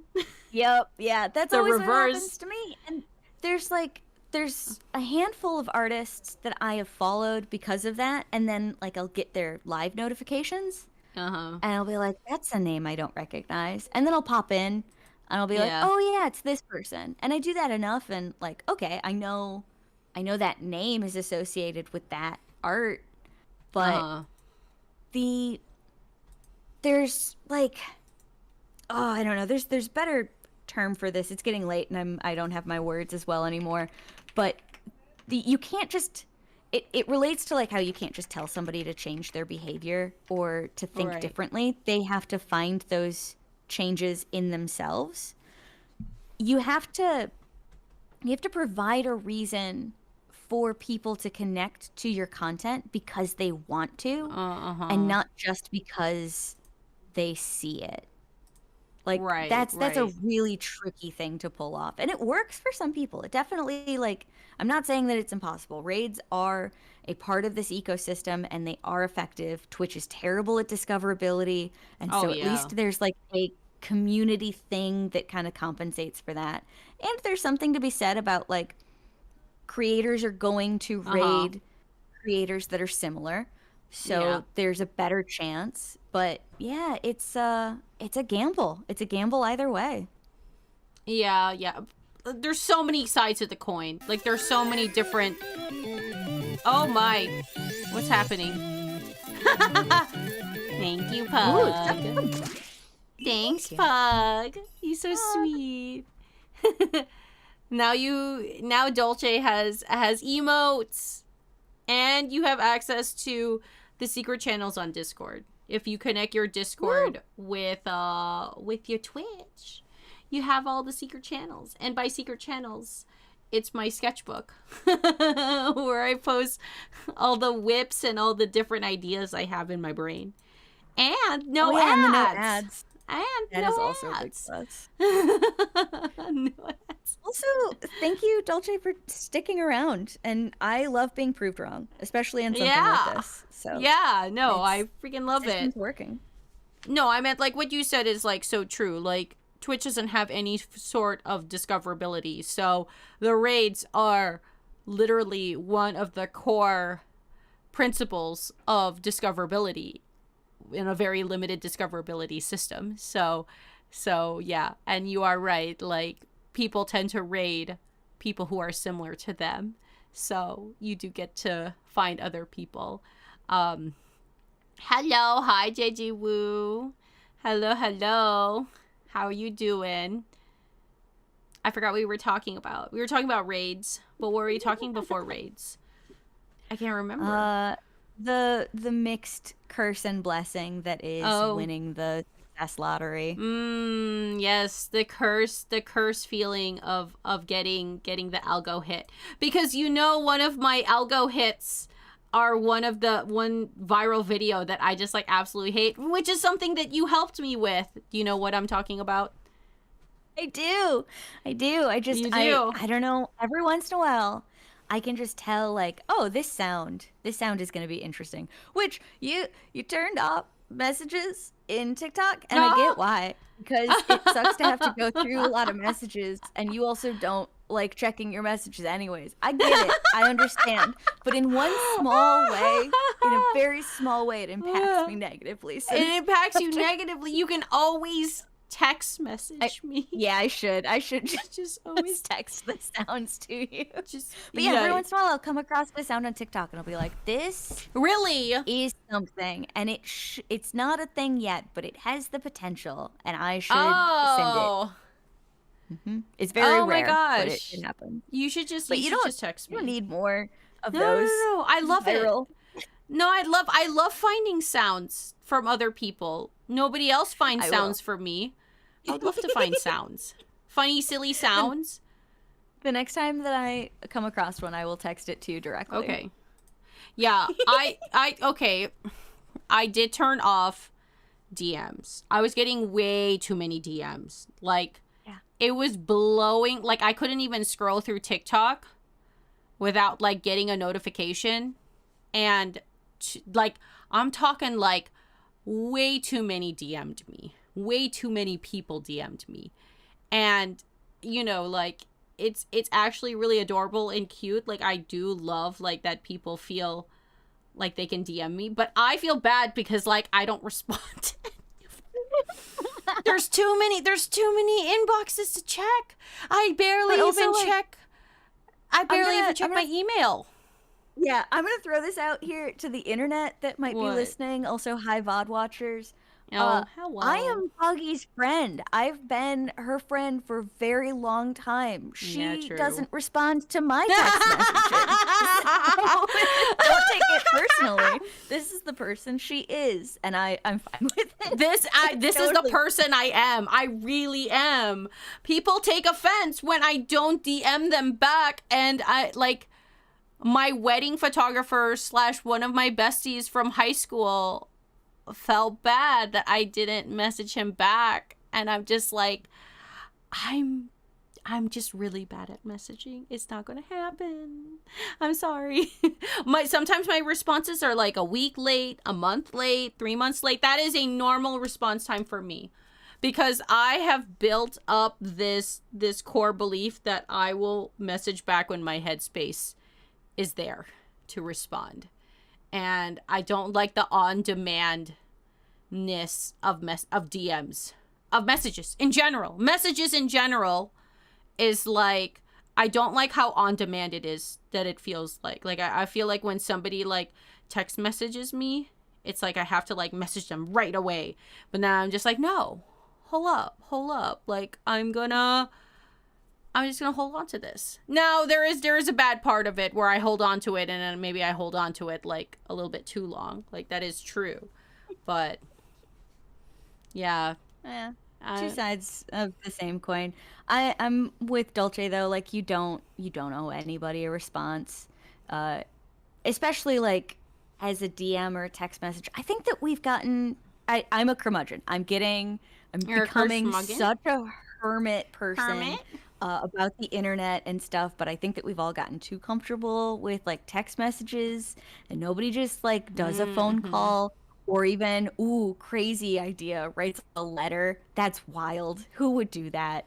But also, like, when you put effort into the conversation ahead of time, I think that creates grounds for more effort in response. But, like, text messages and DMs, it takes, like, 2 seconds. And then after the person sends it, they can, like, quickly forget that that's what they did. And, like, if they're only going to put 2 seconds of effort into it, you don't. Why would you be expected to put any more time or effort into that on your side? Right. I should get better at messaging. I think it's, like, one of those... I feel you. I completely, fully understand. I also understand that I do have a problem, a habit problem of never messaging people. I need to be better. I need to be better. It's a problem I've had literally my entire life. I think it kind of comes from never messaging my parents on a timely manner, because they don't message me on a timely manner. Yeah, I think a lot of it has to do with how you're raised, or just sort of the culture that you grow up into. I was forced a lot to contact family members and to, like, stay in touch with people. Yeah, and I had a realization recently that's like, why do I feel bad like it's my fault that I'm not contacting people that I never contact, when they don't do that for me? Exactly. They're the ones that are mad that I'm not making plans. Then isn't that more on them to speak to their needs and to prioritize making plans with me? Yo. I don't I don't want to feel guilty for things that I don't feel drawn to do. I'm a hermit. I'm like low key, maybe autistic. I am ADHD to the extreme. I do not think about other people in the same way.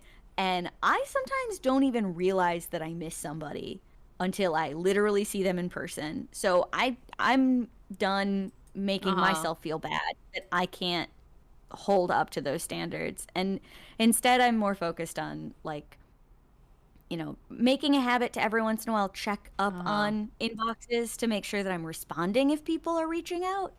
But other than that, I'm done. Feeling bad about like not returning or not even returning calls, but like not instigating that kind of conversation stuff. No, no, I meant like I feel that. I feel like what you said about oh, I forgot. My brain just disappeared on me. What was I talking about? What was I talking about? I was going to say a statement. I Yeah, was like I was it's because it's resonating getting with you. late. No, I was resonating. I was like, yeah. No, no, no. No, wait. I remember. The Yes. thing that you were saying about like if the other person hasn't even contacted you to hang out, then like why feel bad that Mm-hmm. you aren't hanging out with that person because they didn't even contact you. So, Yeah. don't be feeling Yeah. bad. That's not No, on you. it's every person's responsibility to speak to their own needs and desires. I unfortunately I have family that got me into a mindset of like if I'm not predicting what they want and doing those things, then that's on me. I'm a bad Oh, that's person so for not thinking toxic. what they're thinking. And it's so toxic. Yeah. You need to speak up for the stuff that you want. It's not rude to care about yourself enough to get the things that you need. And it's not selfish to ask somebody for something that you want because if they don't want to give it to you, then it's their responsibility to tell you, hey, man, Uh-huh.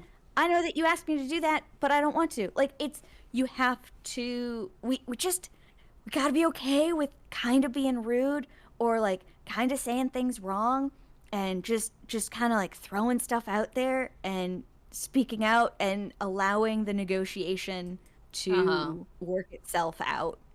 Oh too man. too much too much like overthinking of like, oh, golden rule, I gotta treat other people the way that they want to be treated. Like, no, you just have to treat other people the way that they tell you that they like or don't like. You just gotta listen and respect and also Yeah. communicate. Yeah. Communicate. Communicate what you want to do. And if you want to do something, then you do that something. If you want to go to the movies, go to the movies. If you want to Yeah. go to Japan and bring all your friends, go invite everybody to Japan and bring all your friends. But they have to pay for And their plane ticket. yeah, and it can suck to like want to have a party and invite a bunch of people and nobody wants to come. Like, I get it. I've been there. It hurts to put all of the effort out and not get the response, but Oh, that that it hurts. Yo, it it does. hurts. It does, It but you can't let hurts. that pain stop you from trying because if it's really cool to happen, then it's worth getting rejected. It's just like dating too. Like it's worth it to get that relationship just because somebody says no or breaks up with you doesn't mean you stop dating. It just means that Yeah. you take a breather, you recover, and then you try again in the future. And someday it's gonna hit and it's gonna be amazing. Part of what makes it amazing is that it's special and that it took a lot of work to get there. And that means that, some pain has to happen too. It's just part of the process. Yeah, it is totally part of the process. I feel you though on like if you like set up if you set up a like a dinner party or like some sort of like event and like people start like flopping or like not going or just being like, "Oh yeah, I'm totally going to go." And then like at last minute they go, "Oh, I totally can't." Like I remember like hosting like a friendsgiving or like an impromptu like Christmas party and like putting so much effort into the decorations and the food, and then like it's just like, oh yeah, like this is what I want. Like if no one's gonna invite me to their Christmas party, then I'll just make a Christmas party.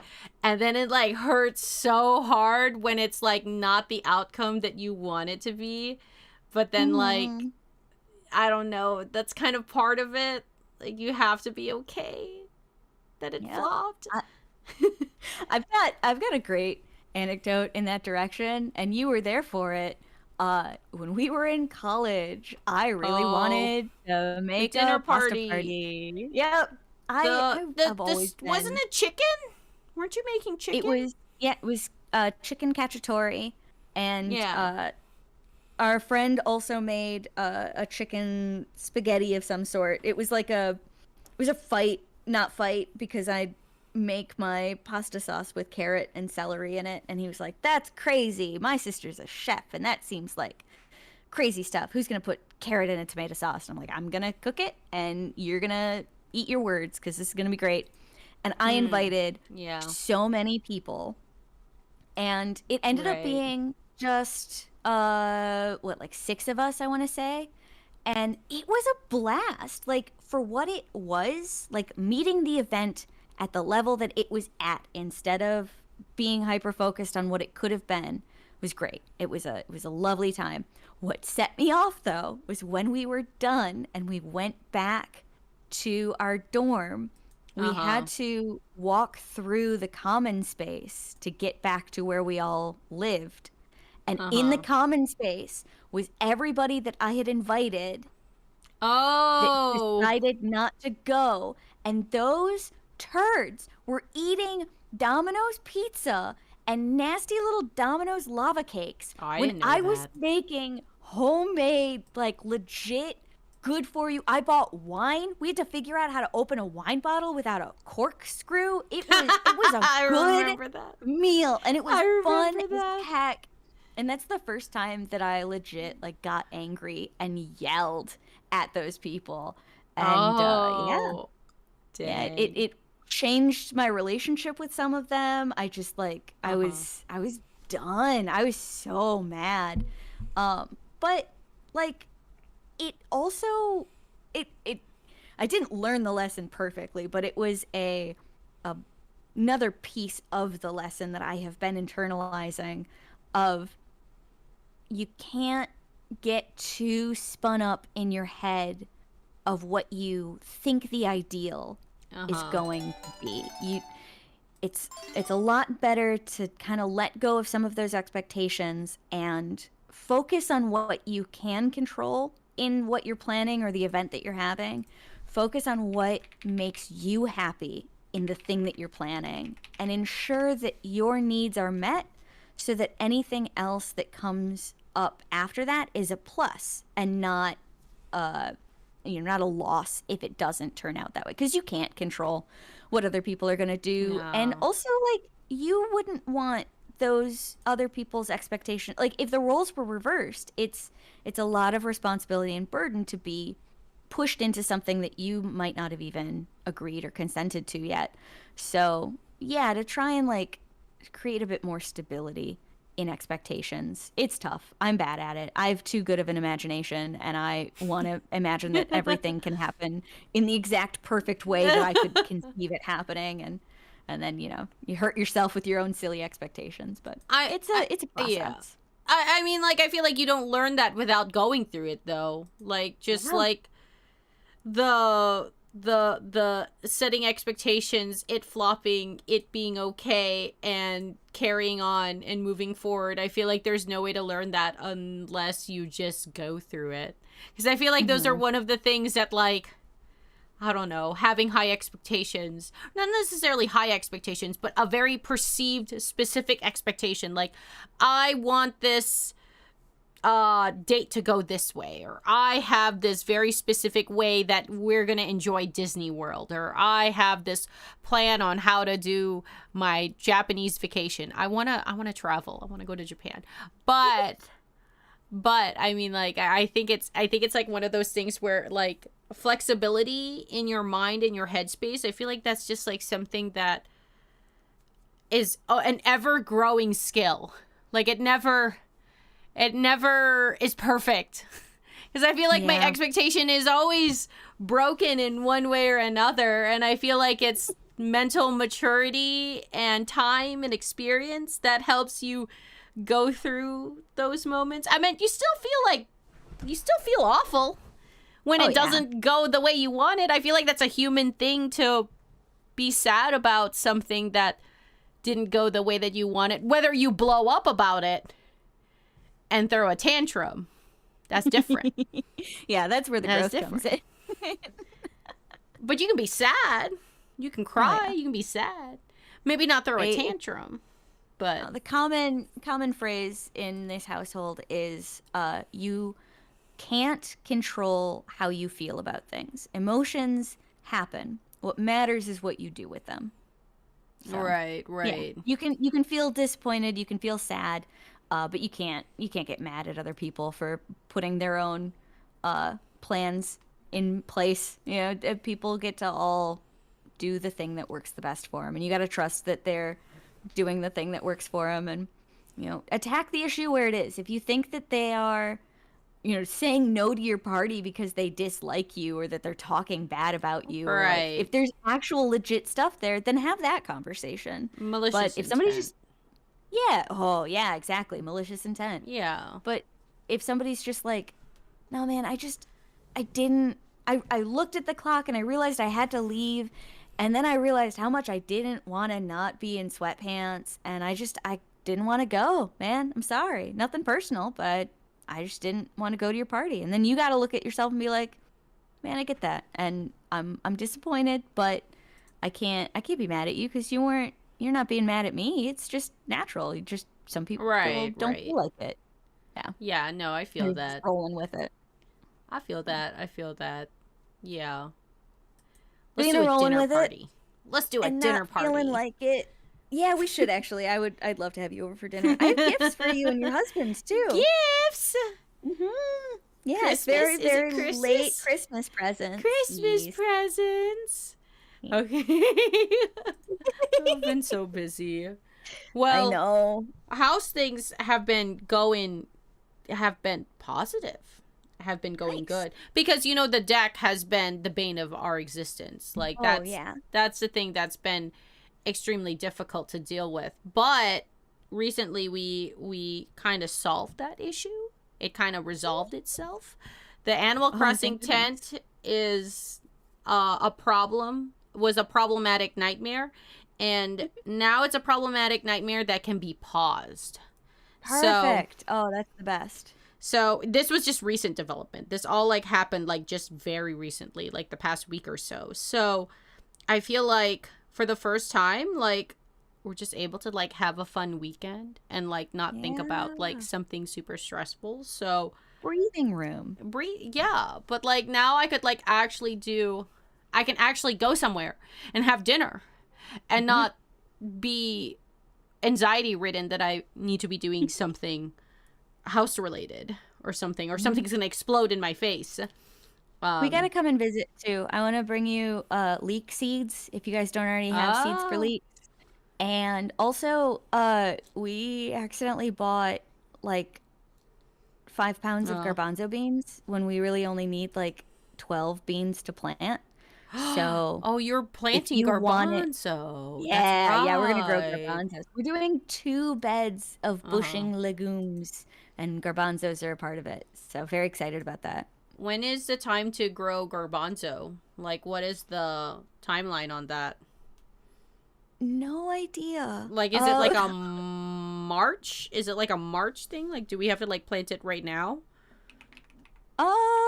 No, I don't know. We're being super lax. I was so on top of the planting schedule last year, and then we actually went through the process of all of it, and I was like, I didn't need to put that much energy up on the front end when I could have been pacing myself for better marathon growing stuff.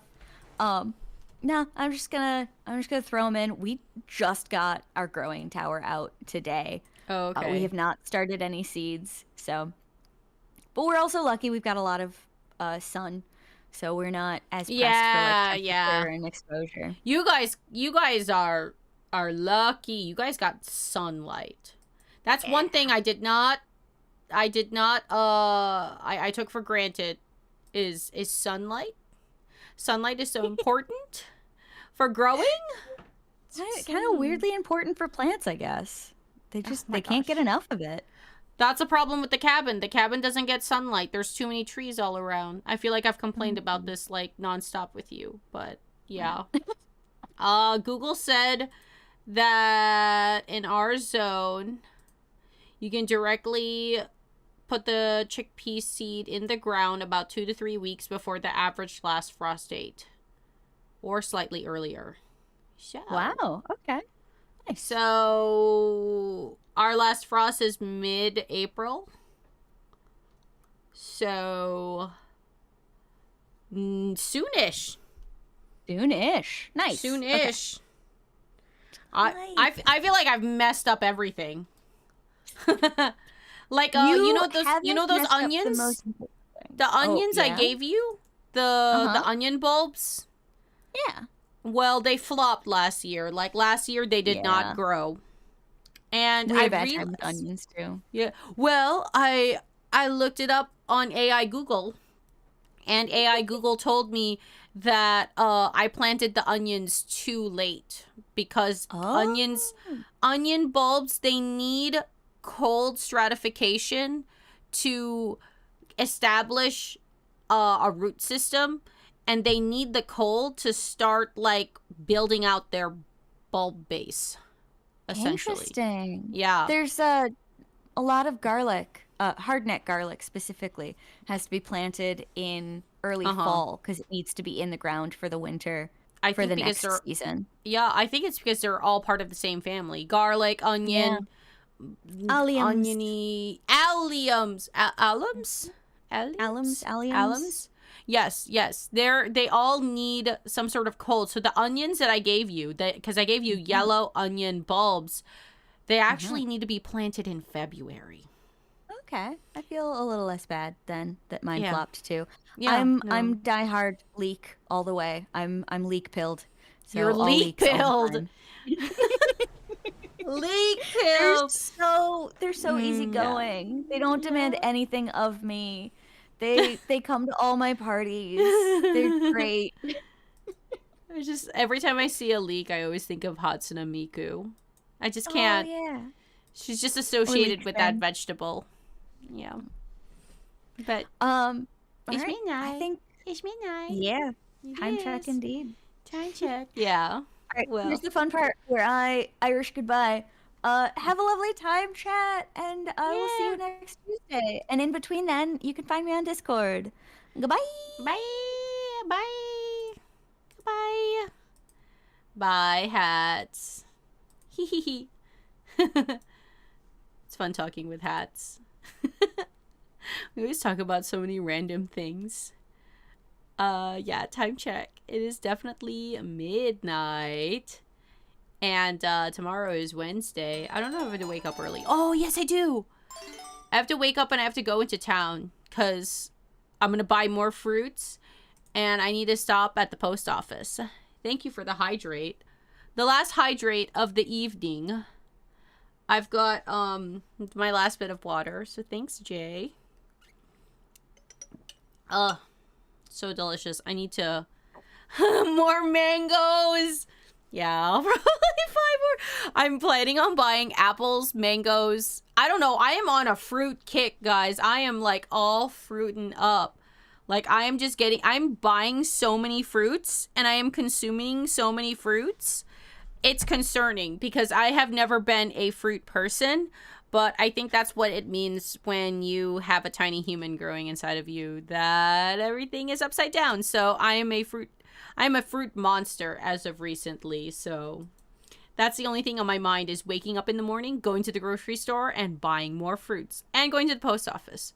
But anyways, I will catch you guys on Thursday stream where we watch some Tiki Talks. And we're also going to continue our playthrough of Final Fantasy because that's been a lot of fun. Thank you so much for streaming. Thank you for hanging out, Dolce and Jay and Peachy and Pug, all of you lovely folks. I love doing this. I love hanging out and chit-chatting with you guys. It's so fun. If you guys like the chatty yappy streams with hats, we do it on Tuesdays, so always come and hang out. Yeah, have a good night. Have good EPs, everybody. Have the best of EPs. the bestest of eeps. I hope everybody has such a restful sleep. But with that, I'll catch you guys later. Bye. Bye, bye, bye.